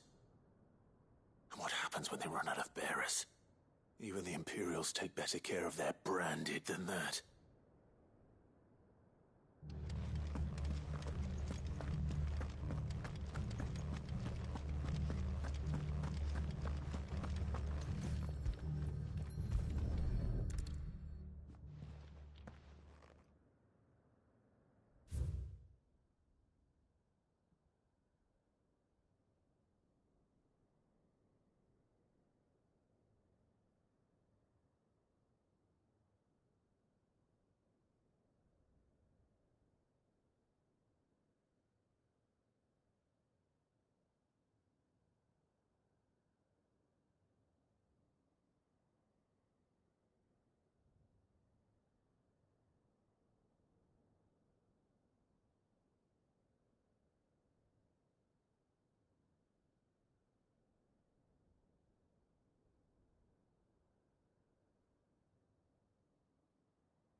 They were feeding bearers to it.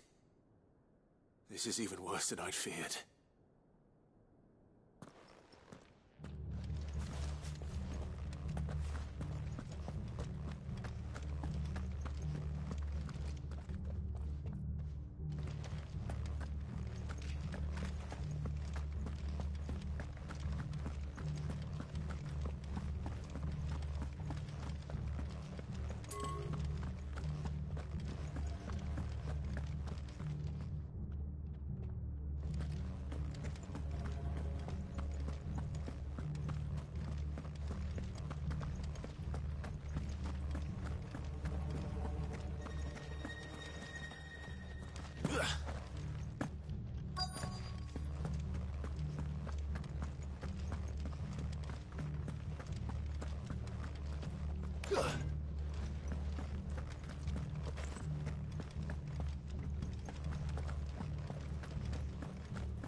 No sign of any bearers yet.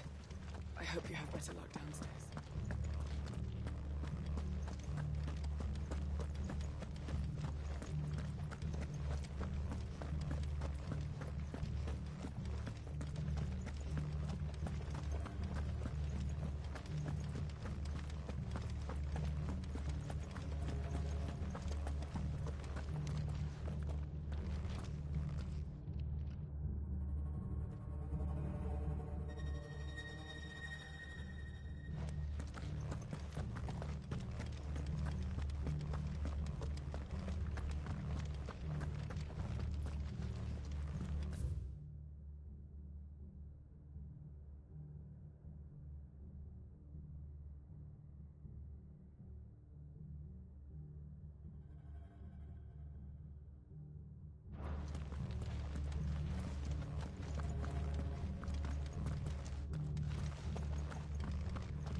Call in sick tomorrow.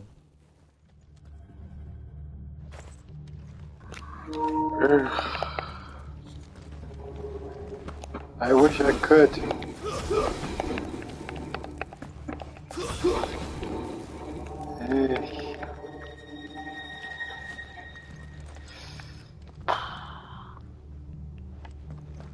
How's it going?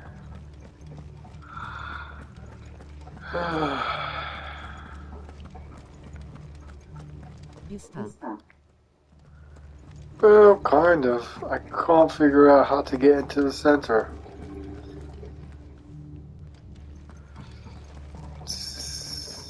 The doors are closed.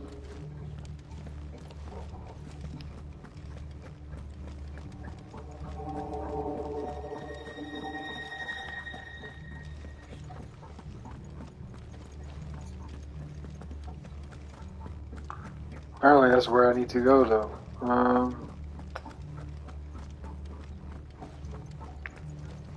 Talk to someone. The only NPC to talk to is just says the same thing over and over again. So I'm guessing there's a way to get to the center somehow.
Did you inspect everything? Everything that I could, as far as I can tell.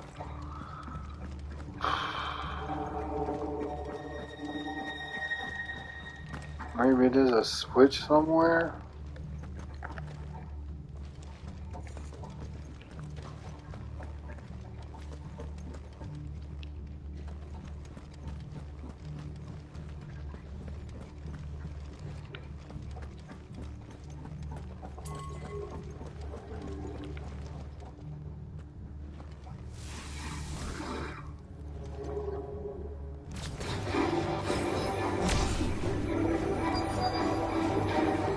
Call me crazy.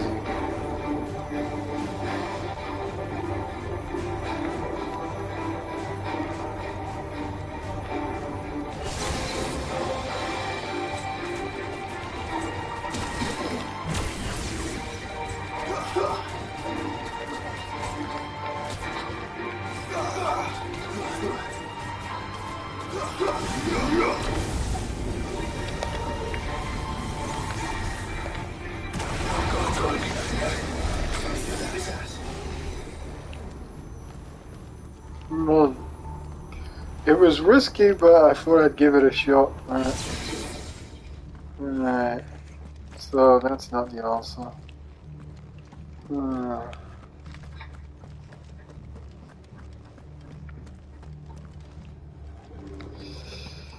Maybe there's a door I didn't inspect. Oh. No.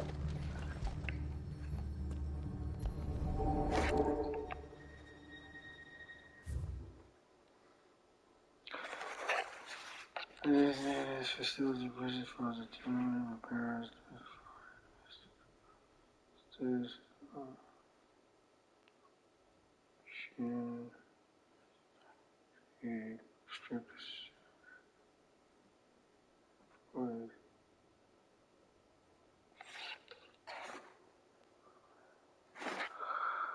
Provide is only for the personal.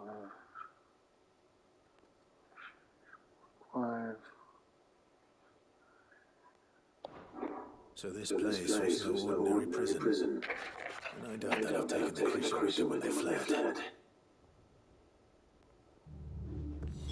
Nothing but a caching down here. Hopefully things are looking better upstairs. I should go and see how Diaz is getting on. Oh, there we go. Alright. Progress has been made.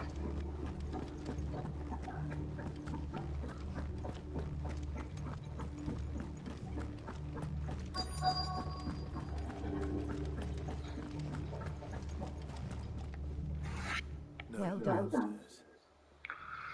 I could find out that this place was more than just a prison. Something far more sinister was happening here. I know. I've been reading some of these documents and it can't be true, can it? Bearers die every day in service of their masters, but this is so much worse. Pitting bearers against a wild beast armed with nothing but their wits. And all in order to bring about more death. And not just those who could fight, but the elderly, children even. And those who wouldn't or couldn't were disposed of. Whatever that means. I'm afraid it means they were fed to the monstrosity they kept here. Then we're too late. And I was a fool to bring you here. Don't say that. Did you find anything else? A key. But it doesn't fit any of the locks on this floor. Yeah, I can tell you where that goes. One of the doors downstairs. There's a Correct door. searched yet. Finish up here, then come and find me when you're ready. Right. I'll be there in a moment.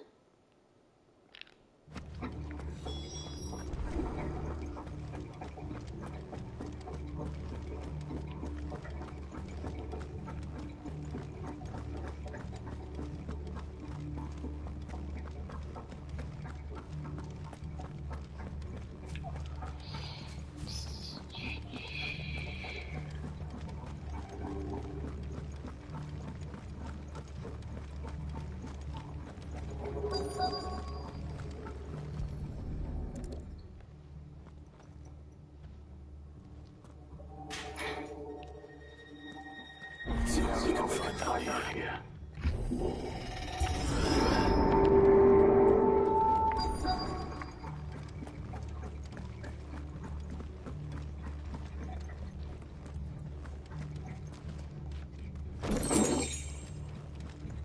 Amber. So far, we have found Amber. Oh. Survivor. I can hear a kid crying.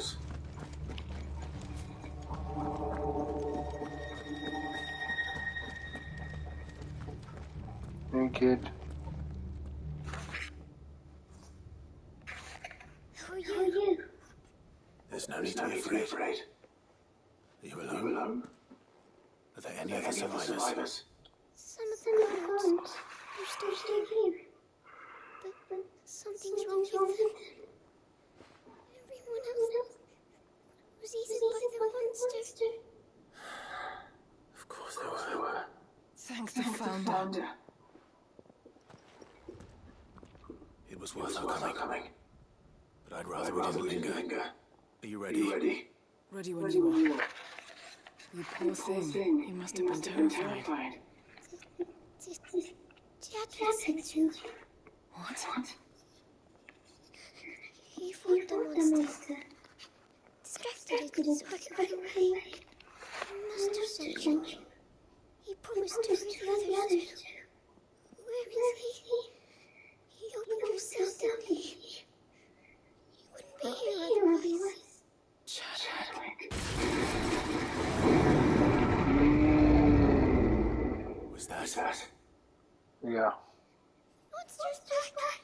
Chadwick, help! We have to get out of here. Doris, keep the girl safe. All right. You put that bear-eating bastard in the ground. Okay. You're contradicting. Oh, it's a behemoth. Oh shit. Okay. This is. I have to. Alright.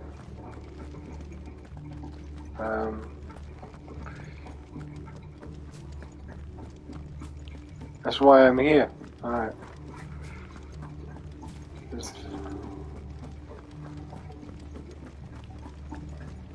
The first behemoth I fought was quite dangerous. Alright.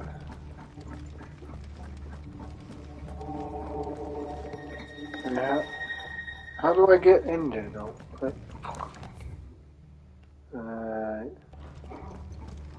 Oh, okay. There must be a staircase.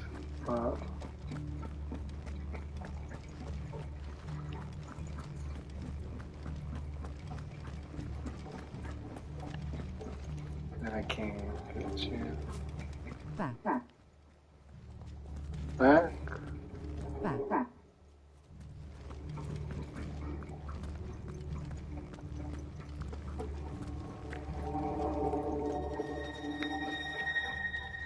Right.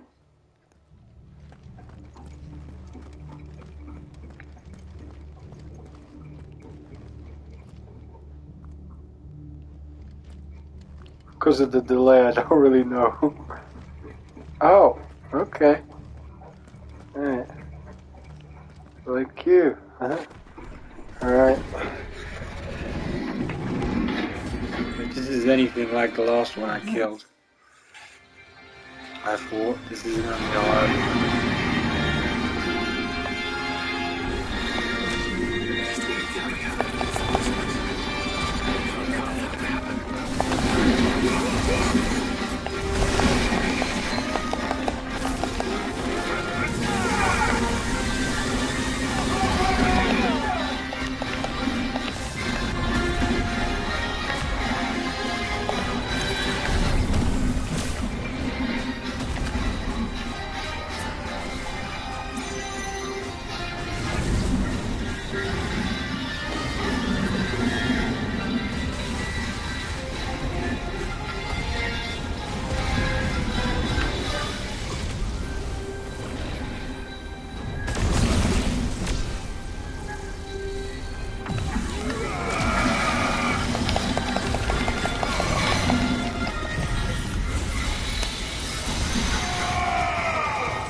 Okay.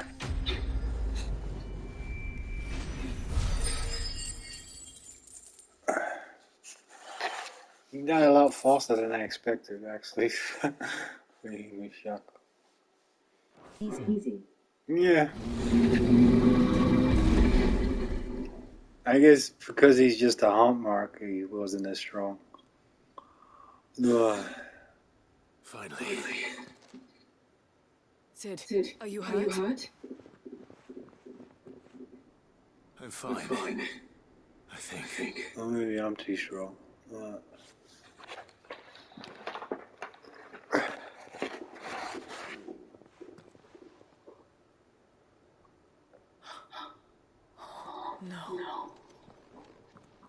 What is it? Diary. I gave it to Chadwick before we went our separate ways. He was here. Do you think that creature?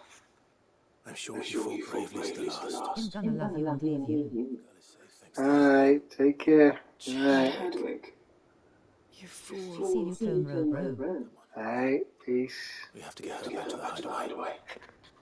We don't want his sacrifice to have been in vain. No, of course not. I'll see that she's looked after from now on. It's the least I can do.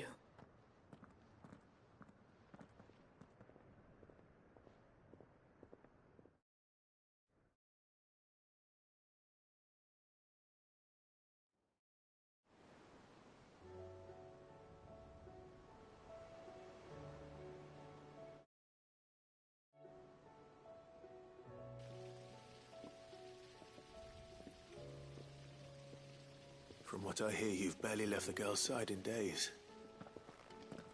I hope she's recovering from her ordeal. She is. Slowly but surely. She's far tougher than she looks. I thank the flames we found her. If we hadn't... I know. But we did. I'm sorry we weren't able to save Chadwick. There's no need to apologize. Without your help, I would never have found out what happened to him. How he fought to the bitter end to save her. To save Haida Marie. That's the man I remember. The man I thought of as a brother. I wish I could have met him. I'd like to hear more about your past. If you don't mind, that is. Of course. You already met my former master. She trained Chadwick and I to do two things. Kill and obey. We were supposed to be sold to the highest bidder when the time came. But no bid was ever high enough to convince her to part with us. For years we were her daggers in the shadows. But we could never quite shake our doubts about the things she made us do. And then, one day, we just couldn't do them anymore. So we escaped.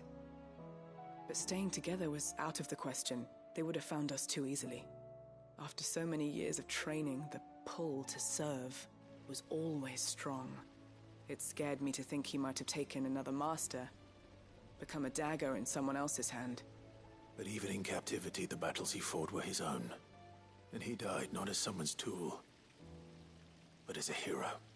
Haida Marie is proof of that. Bearers can cast off their shackles. And the Cursebreakers will show them how. I'll fight until my dying breath to see it done.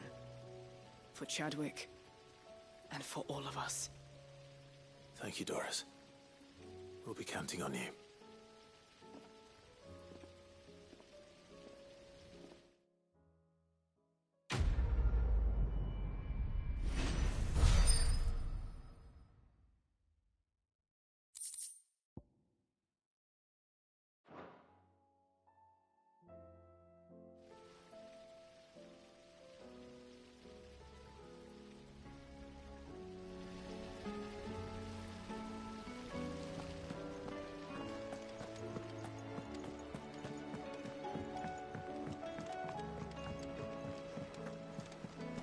What do you think happened to Miss Midadol?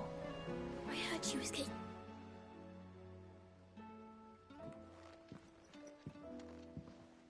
Sid! You have to help us! With what? You didn't take apart another of Mid's contraptions, did you? No? Well, yes. But that's not what we want to talk to you about. It's Miss Midadol. She's been acting strange. Very strange. She's barely ever around. When she is, she acts like we aren't even there. Her head's in a crowd. In the clouds. That's what I said. In the clouds. Well, she does have a lot on her mind. When did you last see her? Not long ago. Right after she got back from saving you from Stoneir. Then it's probably just about the Enterprise. It did take quite a battering on the way there and back. You didn't break it, did you, Sid? You really should be more careful around Miss Midadol's inventions. Don't listen to her. Even if you did break the Enterprise, you could put it back together, couldn't you? But who's gonna put Miss Midadol back together? She seems really sad. Why don't I go and see if I can cheer her up? You do that? For us? She's in her dungeon. Don't scare him. It's not a real dungeon. Thanks for the warning.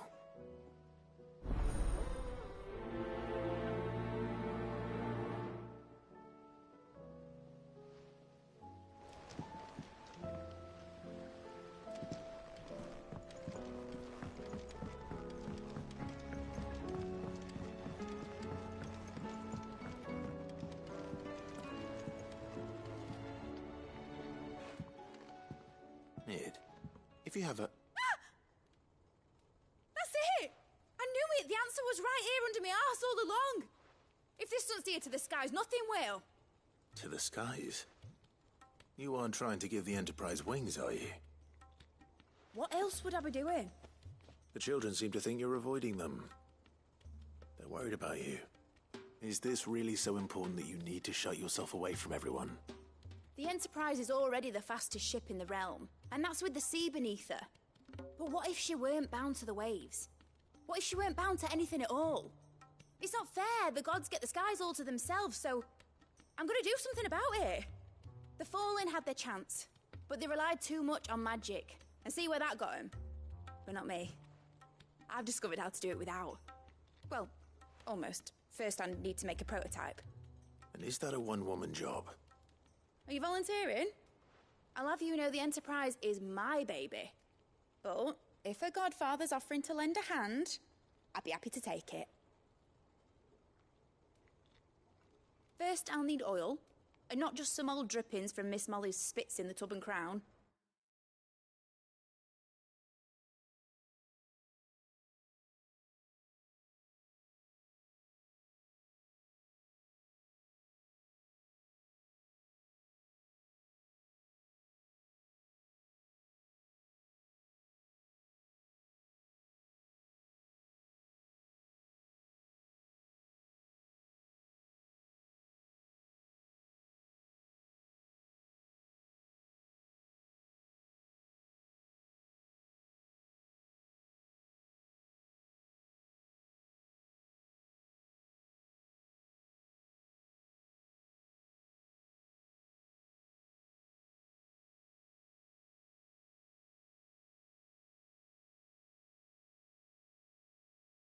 Refined stuff, like they make in Aldil. Then I'll need some bone, or shell. Light, strong, preferably no longer attached to the beast it belongs to. If it's beast bones you're after, I'm sure the Cursebreakers will know where you might find some. No, they'll know where you might find some. You're the one who offered to help, remember? I should speak with one of the Cursebreakers before I set off for Old Hill. See if I can't find this bone while I'm there as well.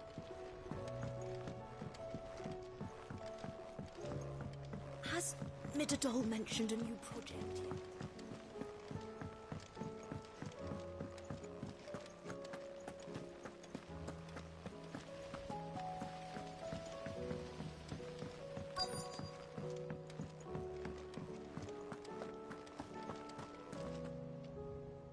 All right, Sid.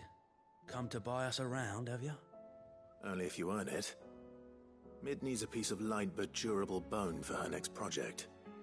You've encountered your share of beasts on your travels across the realm. Any ideas? Most bones are the same. Whack 'em hard enough and they'll break. If it's durability you're looking for, shell will serve you better. You know what an adamantus is? I do. And I know to give them a wide berth. Will any old adamantus do? Well, with shells, the older the harder. There's a rumour of an ancient adamantus down in Karava, near Ul Bidza, or what's left of the village anyway. But don't expect to make quick work of the bastard. There's a reason it's lived as long as it has. I'll keep that in mind. Thank you.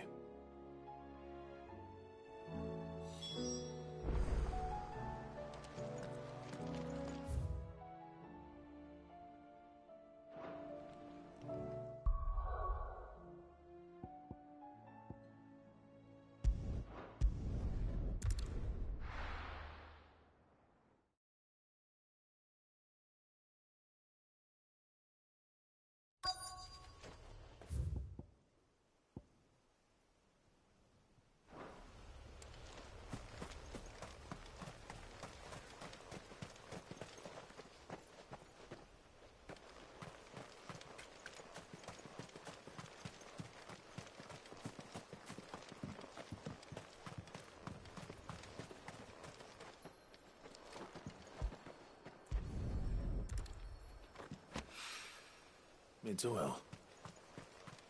After what happened here, it's a miracle there was any left at all.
This should be enough.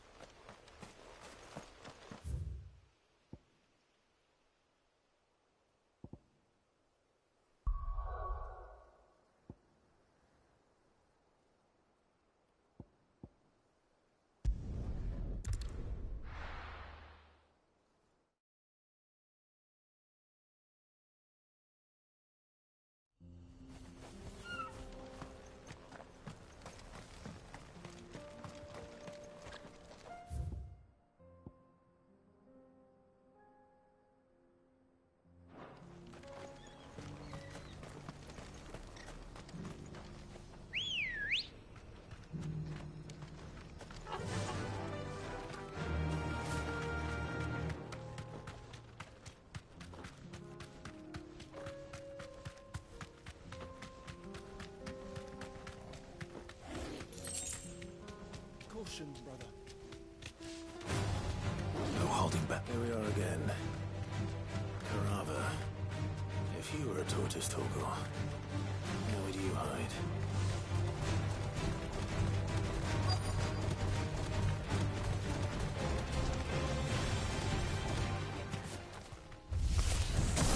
It looks like we found him. Ah!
Materials to Mid so she can finish her prototype.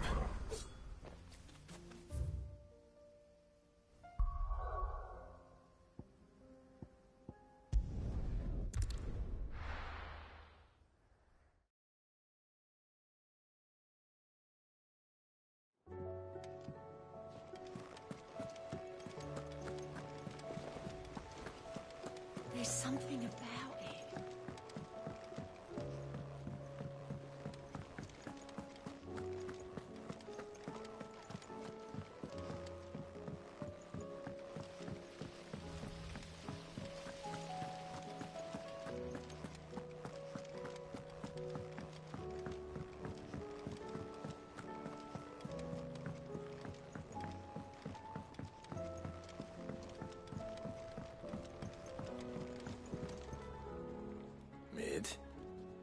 Tell me this is all you need.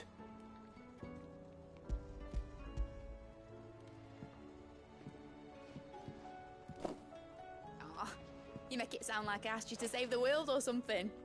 Tell me, this is all you need. It's most of what I need.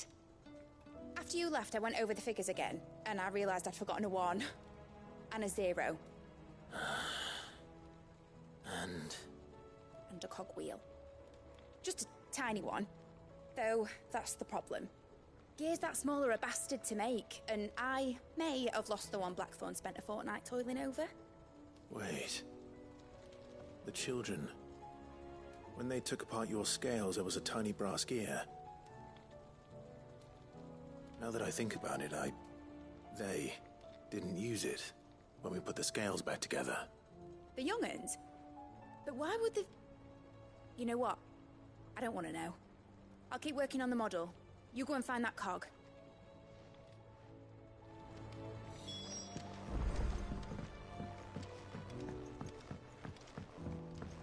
Has Midadol mentioned a new project?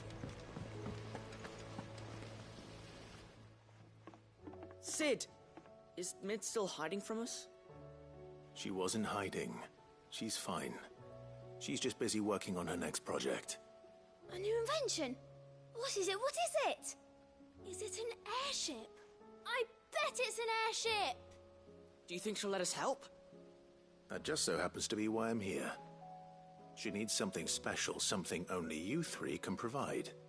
A brass gear. A tiny one. One that might fit on, say, a set of scales? Oh, the one you forgot!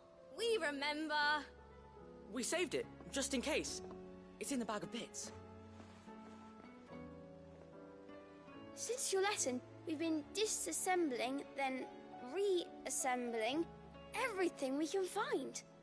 All the pieces that are left over, we keep under our beds, just in case. That's good to know.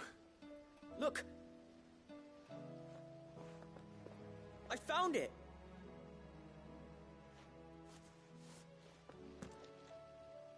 Is that all? Just the gear? We have more parts if Mid needs them. That's all for now. But I'll let Mid know about your hoard. Just in case. Thanks, Sid.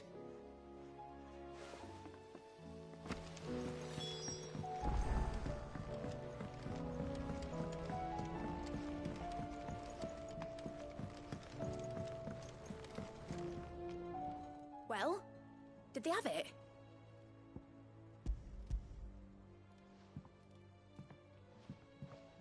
They did.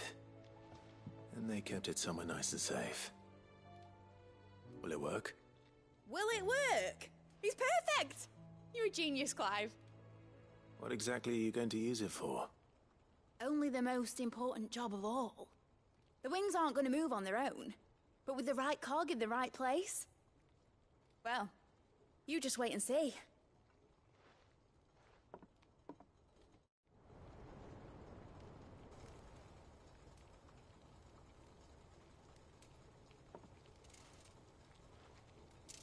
That should do it.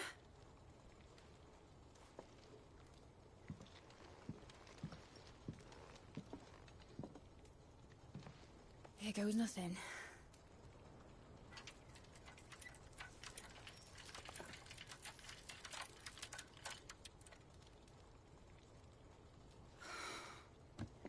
Titan's tits. It wasn't supposed to fly, was it? Of course it was supposed to fly. Wouldn't be much of an airship if it didn't. Honestly, these bloody engines are driving me mad. I was so sure this would be the day she soared. The Mithril engine was made to make dreams come true. But maybe this is one dream the world's better off without. Show folk how to take flying.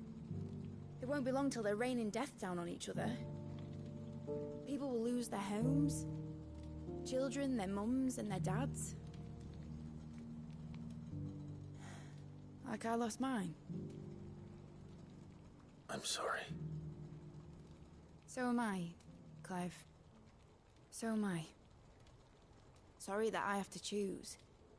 Do I follow my head, or do I follow my heart?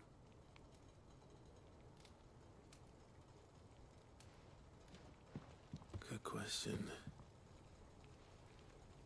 The first time I stood on the deck of your ship, felt the wind in my hair. It was like I was flying. But imagine how it would feel to actually do it. My dad always said there were two ways of living life. Chasing a dream or shuffling to your grave. And he were right. Right about a lot of things. Not that I like to admit it. People need dreams to chase. Especially in a world like this.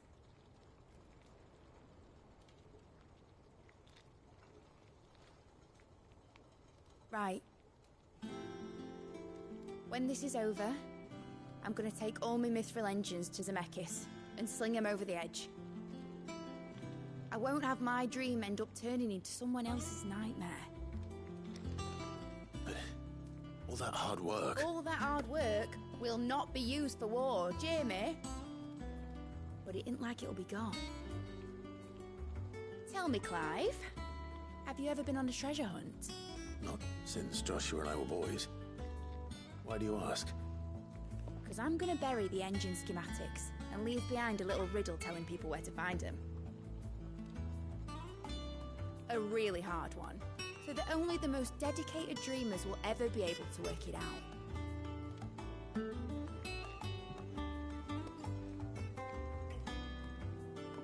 Ooh, I can picture it now. Some daft general squinting at the words with a gormless expression on his mug. Like that one, yeah. Right.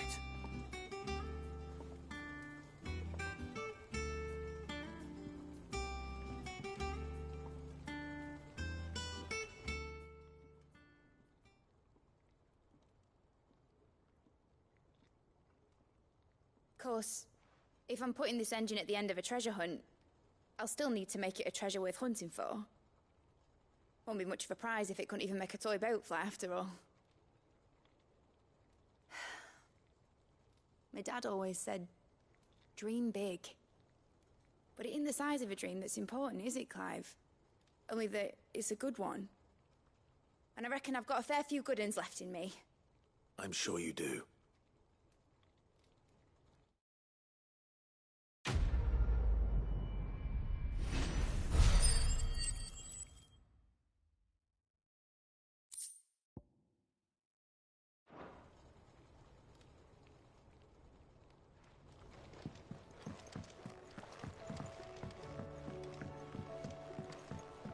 Has Mitterdol mentioned a new project yet?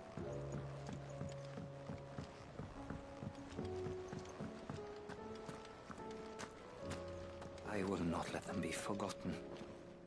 Sid, may I have a moment? Of course. It is an honor to finally speak with you. My name is Herman. I've been with the Cursebreakers for some time now, and I wish to be deployed to Ash. Any assignment will do. No. The lands across the Narrow are too dangerous. I will not send good men and women to risk their lives needlessly. Why would you want to go back? I need to retrieve something. Something important. I was raised in an orphanage. The Badbach Conservatory. Or rather, I was held captive there. It was not a place of nurture. It existed solely to turn bearer children into mindless weapons. We were tortured until we feared no pain. Tormented until our hearts turned to stone, and few ever survived long enough to become tools of the last king. I can't imagine. I lost so many. I can't even remember all their names, but they must be remembered. They cannot fade away, faceless, and forgotten. The Institute was run with military precision. Every child measured, every name recorded, every death logged with meticulous care. Cid, allow me to travel to Ash and recover the registry so that my brothers and sisters might live on.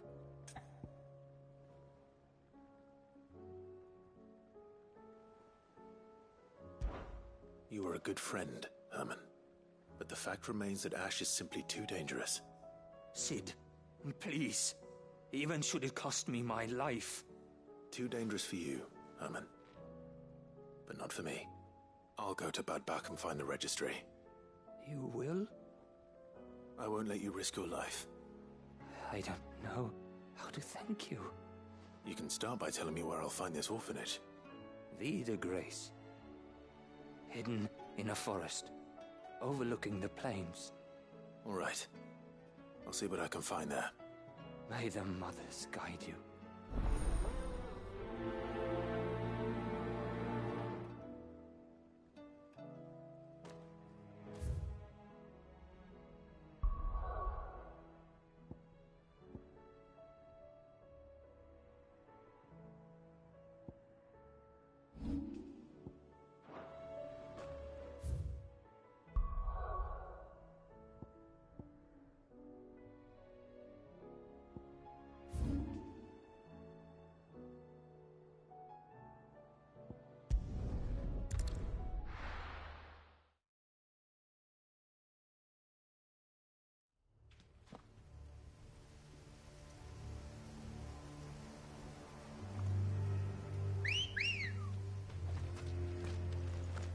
Let's go.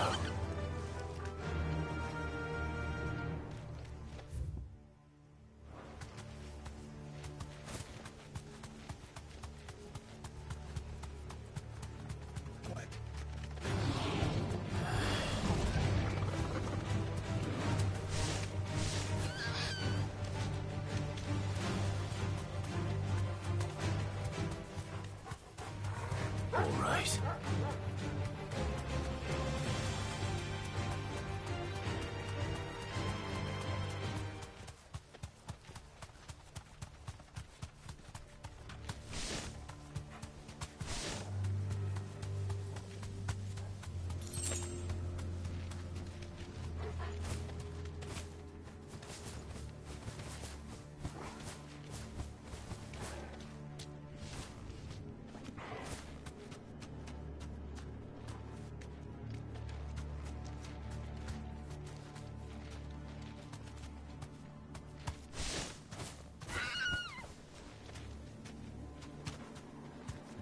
Be safe.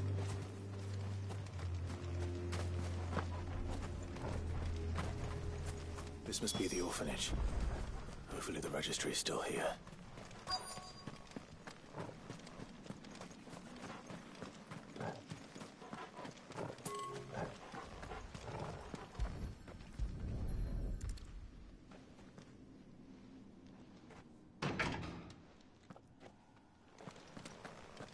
It's locked.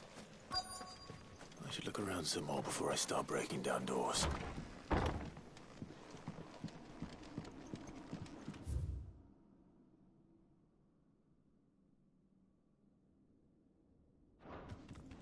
Conditioning.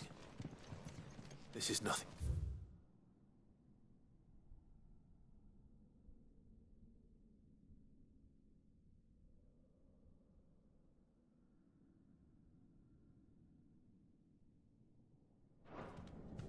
Disposed of. Herman wasn't exaggerating. It's a wonder he survived this place. I need to find that registry.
This reads like a suicide note. Did the director go through with his plan? There's only one way to find out.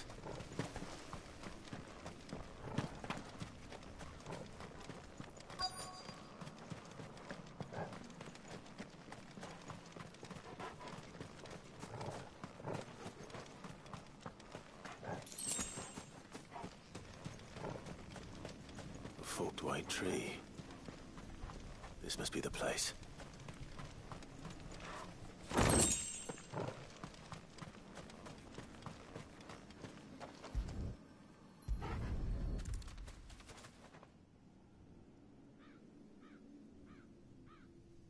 Could he really be buried here?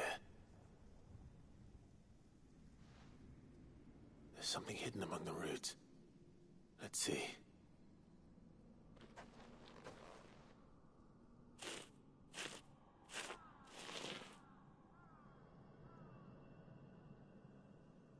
This must be the registry.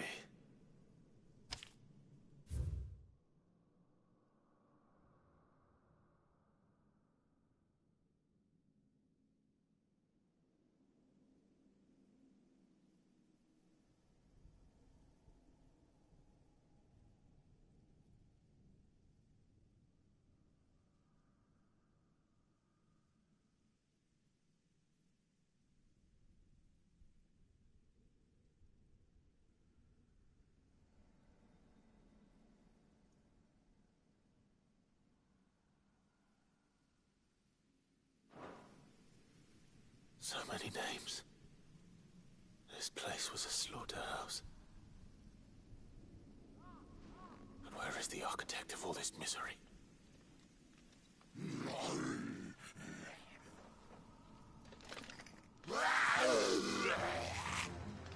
It was only a matter of time, I suppose.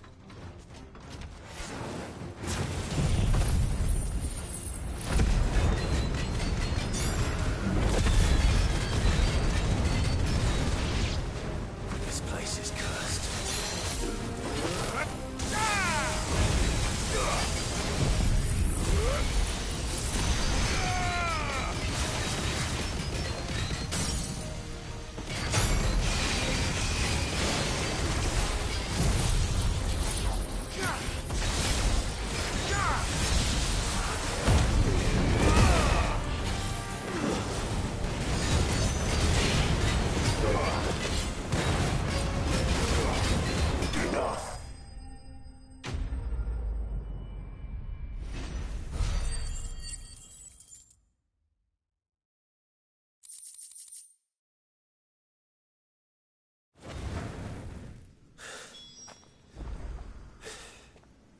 I'm done here.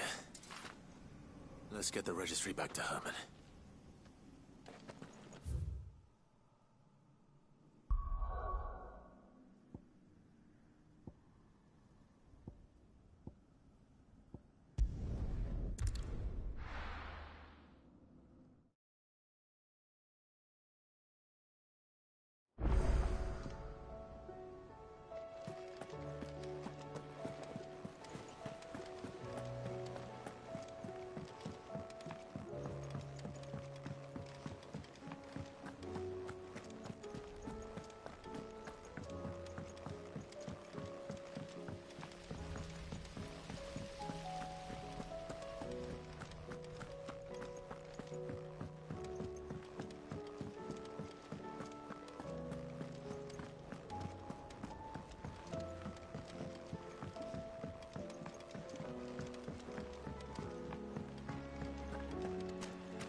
I hear that you traveled to Ash, Cid. Did you by any chance recover the names of my fallen friends? I did. Yes.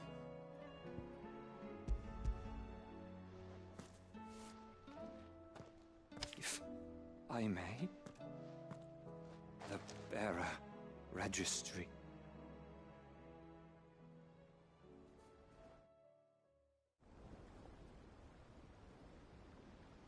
The director was a brutal man. He got no worse than he deserved. The registry was all I found beneath the tree. There was no sign of a body. Or any record of what happened to the children after the orphanage closed. I pray that at least some of them survived. All their names are here. The ones we lost. My friends. My light in those dark times. I can still remember their faces. Like it was yesterday. Children who were taken from their bunks in the morning, never to return. No explanation ever offered. They'd be happy to know that you survived, Herman. But why did I make it out alive, when so many others died in that awful place? It's not your fault. And blaming yourself won't bring them back. Honor their memory. See that their names live on. That way, at least. They're never truly gone. Thank you. Sid, I'm going to write a book. An account of the horrors of Bad Bach, and the spirit of those its custodians sought to crush. All of Valisthea will know of our suffering, and in the name of those I lost, I will not let it happen again. Neither will I. These records would have been buried for all eternity, were it not for you. Thank you.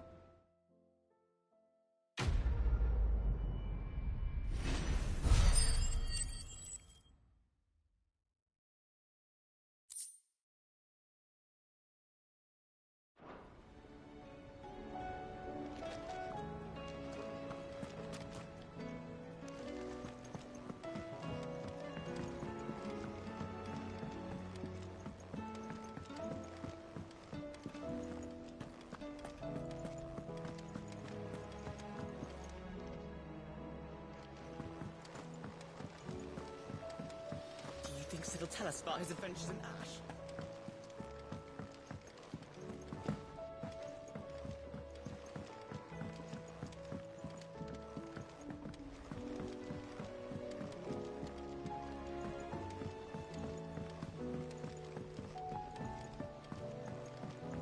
Say what you will. Maybe Karen has seen herself.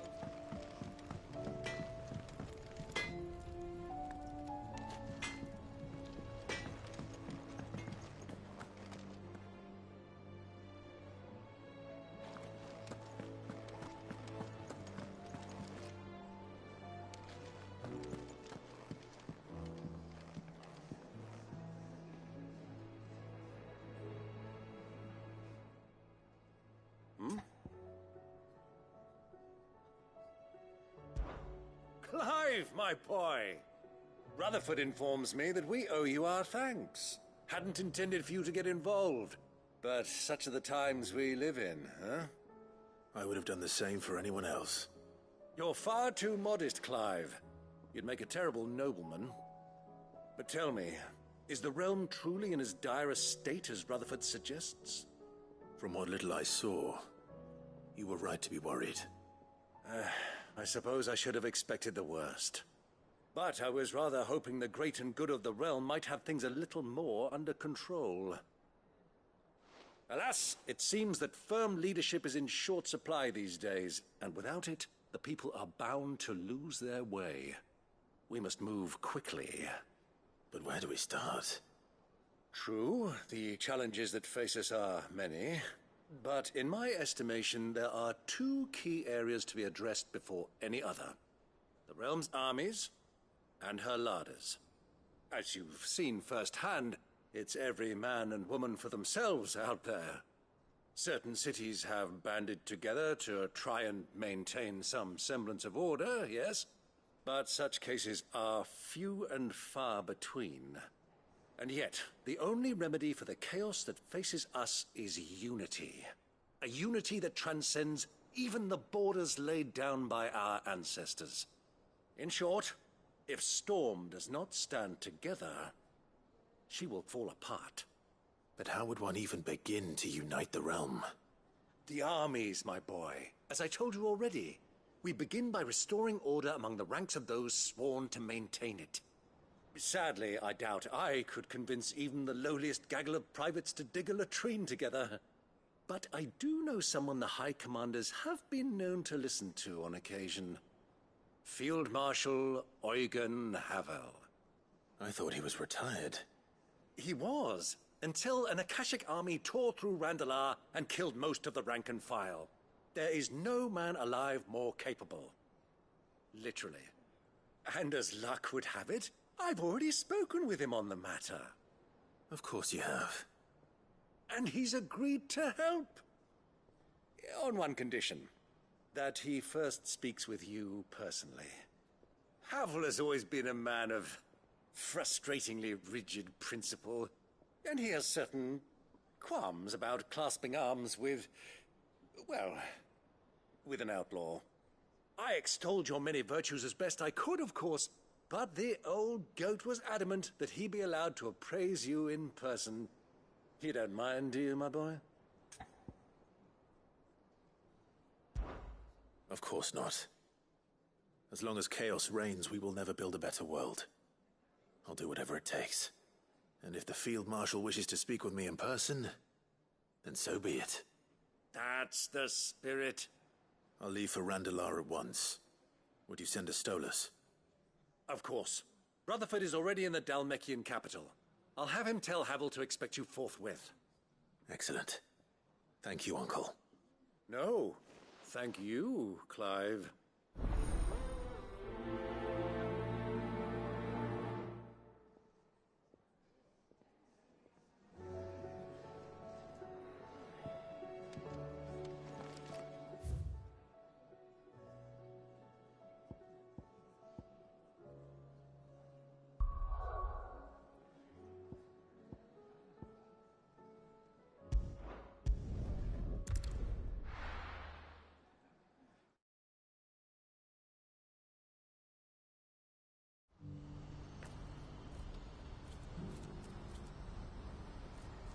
Do you see that too?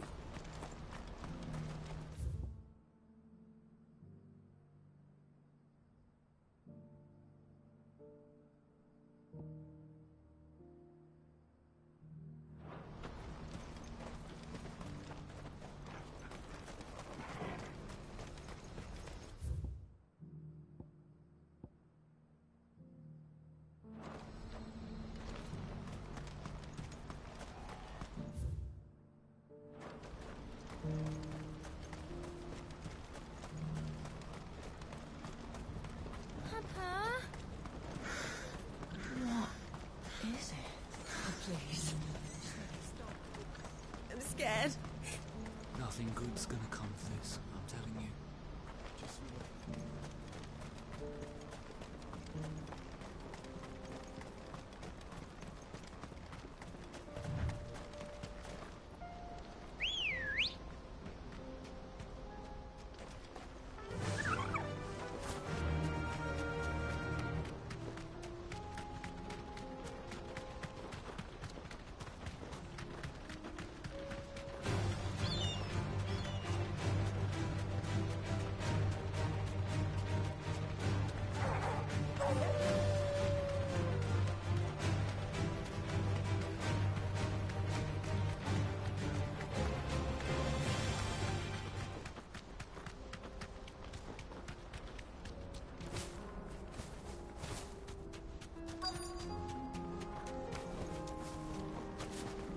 Can't be Rutherford, can it?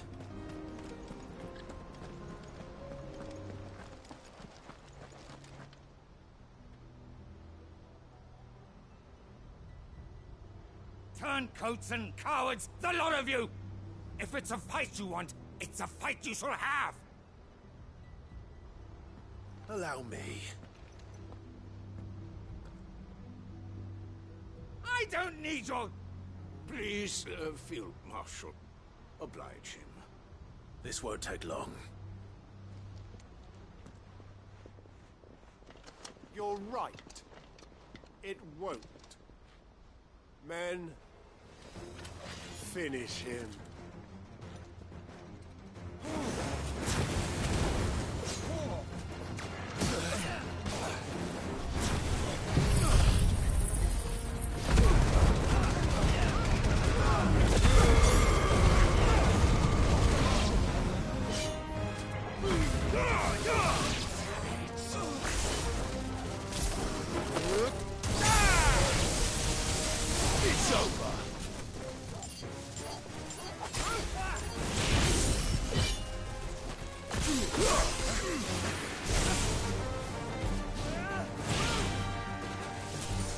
well.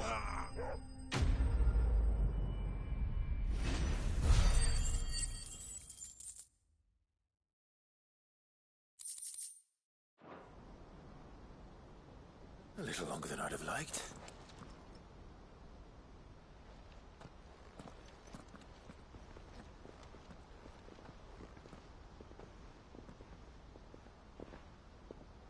Field Marshal Havel, I presume.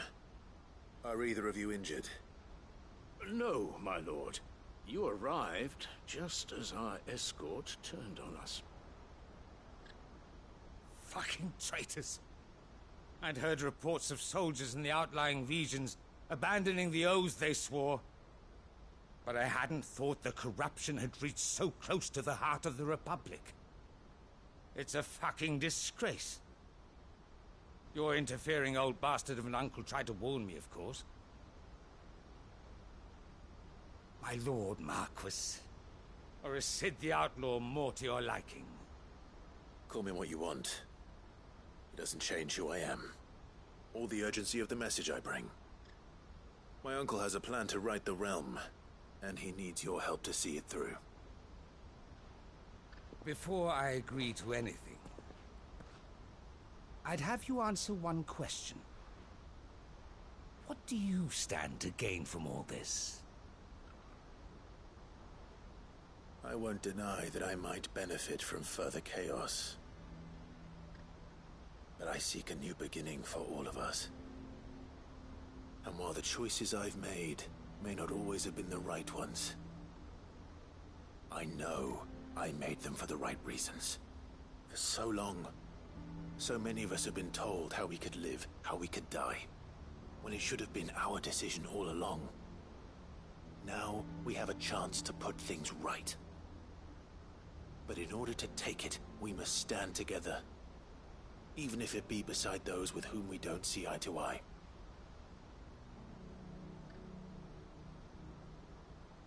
Certainly not the words I expected from an outlaw. But perhaps your uncle was right. You are no ordinary outlaw. I'll never hear the end of this. All right. I'll start by ordering my most trusted guard to bring the Dhalmekian fringes under control. Next, I'll make contact with my counterparts in the Imperial Army and see if I can't convince them to try and restore order in their own territory. Thank you, Field Marshal. But they are not the only ones we will need to convince. What do you mean? I don't doubt that I can bully some sense into a few generals. But those they answer to require a different kind of persuasion. And when it comes to honeyed words, well, we will need an envoy. One who can court even the most stubborn of statesmen. You, perhaps. I'm flattered. But I'm no diplomat either. And I have other problems to attend to. What we need is a skilled arbitrator. And I may know just the person. Is that so? And would he happen to be an outlaw too? Of a different kind, perhaps. Well, beggars can't be choosers. I suppose we'll all have to find a little of the outlaw in ourselves if we're to make it through this. Very well. Send your man to me right away. I shall.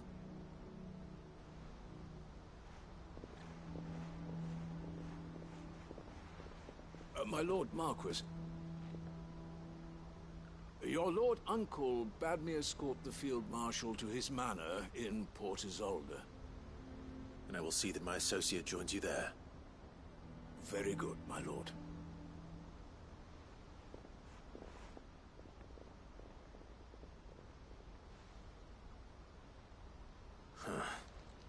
An envoy.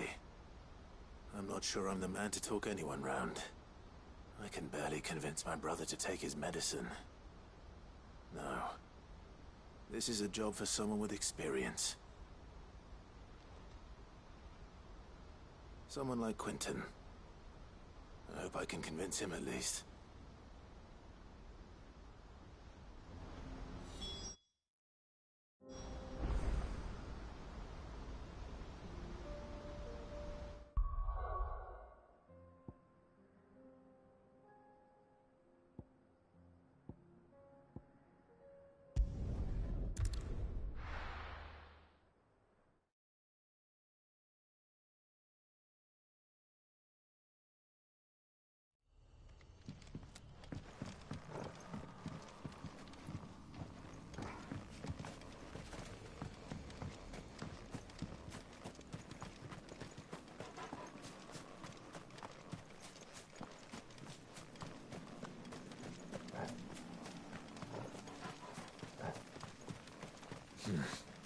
Oh, here.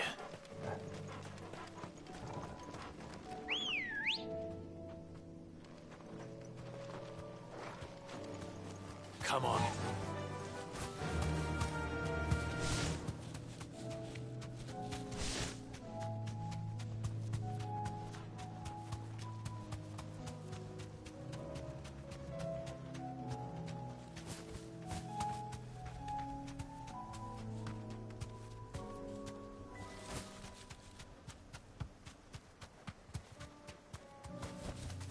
No need to ride from here.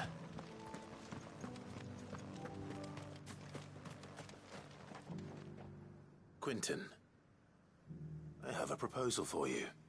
Do you now? Something tells me you'll be asking more of me than a cask of Gotand gold. Go on then. Propose.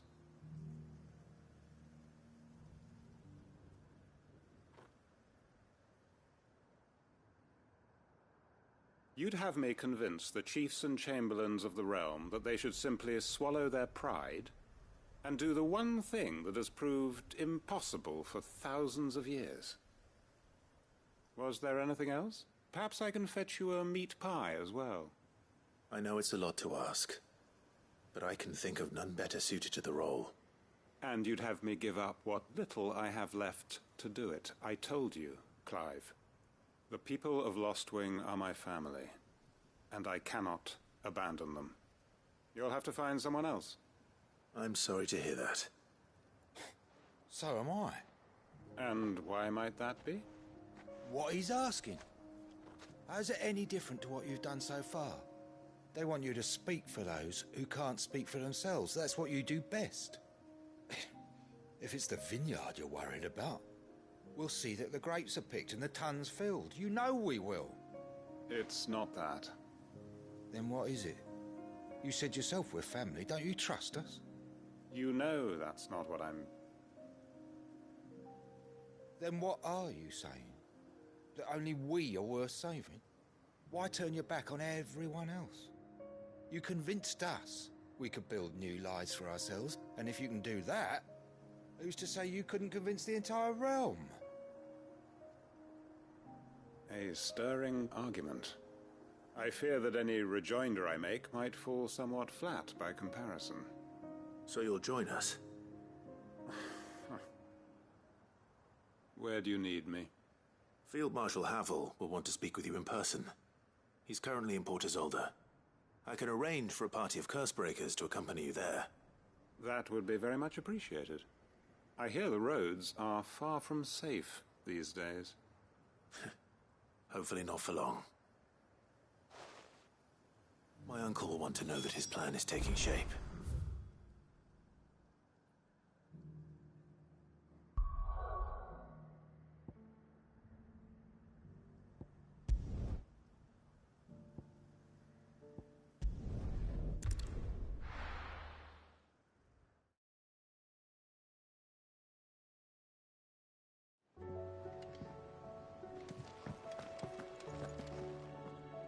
Uncle, I bring good news. The Field Marshal has agreed to your plan. Ha! Of course he has. I didn't doubt you for a moment, dear boy. Rutherford is accompanying him back to your manor in Port Isolde as we speak. They will await your return there. As will one other. One other? Who, exactly? Lord Havel was concerned that even if he could get the realm's armies to agree to an accord, he might not be as successful in convincing those with political power. He asked if I might have a solution, and I suggested a certain Imperial Lord Magistrate turned Liberator. One of your co-conspirators? Master Quentin would probably call me one of his, but yes. Another outlaw, then. Just the thing we need to put these rotten politicos in their places. Good thinking, Clive. I'm glad you approve. The more the merrier, eh? Uncle, assuming Havel and Quentin can solve our problem with the armies, you still haven't mentioned how we might manage the grain shortages. Oh, don't you worry, my boy.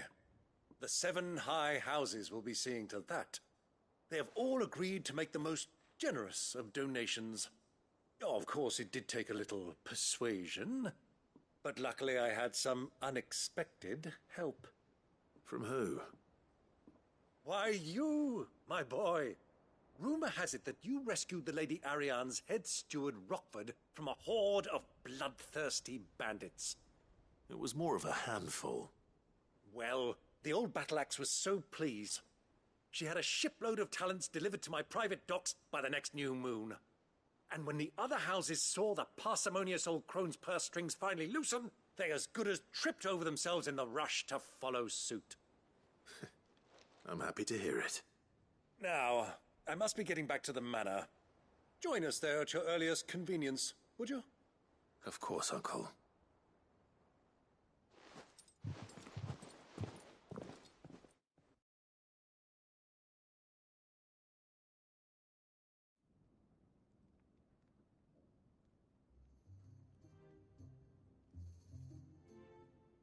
And how, pray tell, will we get that grain to the capital if the roads are still overrun with Akashic?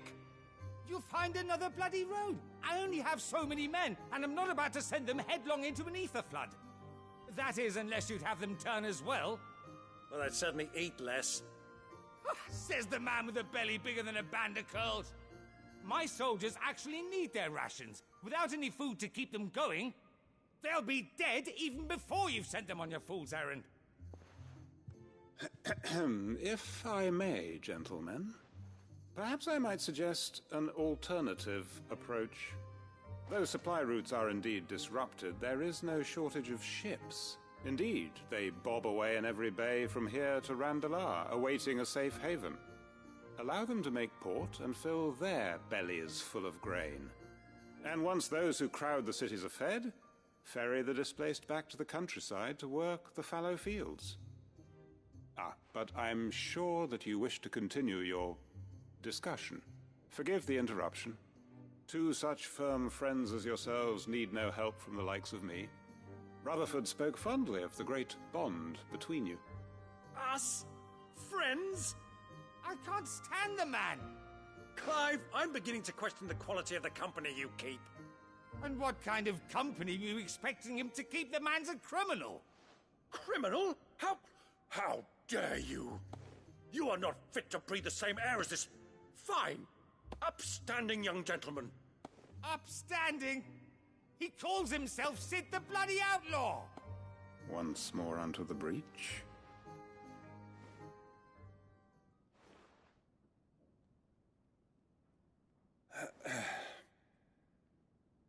Shall we begin again? What we seek here is not to create a new nation, nor to claim the thrones of those that already exist. We wish simply to bring stability to the realm that mankind might weather the current storm. And to do that, we must convince those in power, the generals, the statesmen, the nobles, that our cause is just. There will be disagreements, yes, and I imagine some resistance, much resistance. But we cannot let that deter us. If we show them the path, show them that we walk it ourselves, then I am confident they will follow. The fate of the world lies in my nephew's hands, but the well-being of her people lies in ours. And we must not squander the chance that Clive has given us. Uncle Byron, Now, with that settled, let's move on to the signing of the Accord. For what great moment in history hasn't been accompanied by a little ceremony?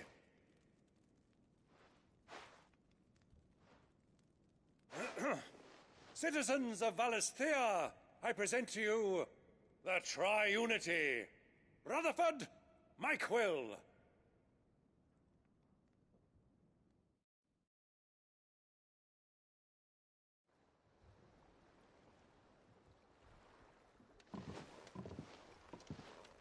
Well, my boy, the stage is set.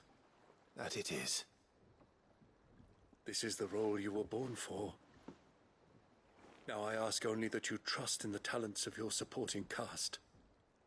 We shall play our parts to the best of our abilities, that you might have the opportunity to shine. The realm needs its Sir Crandall. And there is no better Crandall than you, Clive. I want you to keep this signed accord as proof of our faith in you. I will.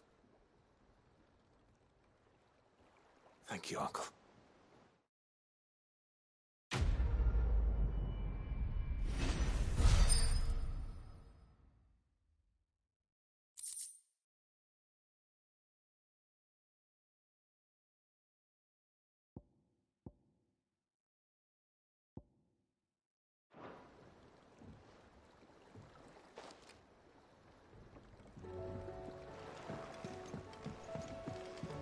What do you think that thing is? And how the hell is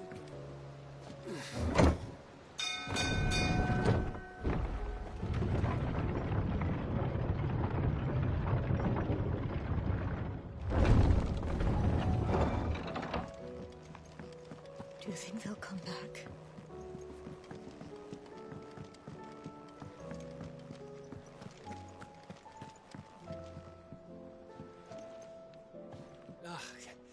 You all right? Something troubling you? No more than usual. It's just... Etta's baby will be coming soon, and I wanted to make something for it. I'm sure she'd like that. Back in the north, families would always make gifts when a bairn was on the way. I'll let the little tykes know they were welcome in their new homes, like. So, what's the problem? Well, the problem is that Etta's due any day now, and I don't know if I'll be ready in time. Is there anything I can do to help? You know, there just might be. All right then. What exactly are we making? A good luck charm. But not just any good luck charm. Not just any. No. One made from the feather of a silver chocobo. There's naught luckier in all the realm, or so we used to say back home anyway. Thing is, they're hard to come by. Had Otto and Karen check with their suppliers, but nothing. I'd try and track one down myself, only... Only the big day is fast approaching. And that's all you need, a feather.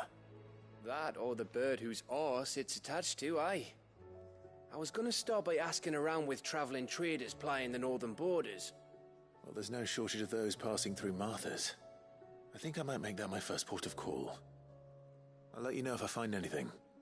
You're a good friend, Clive. I won't forget this.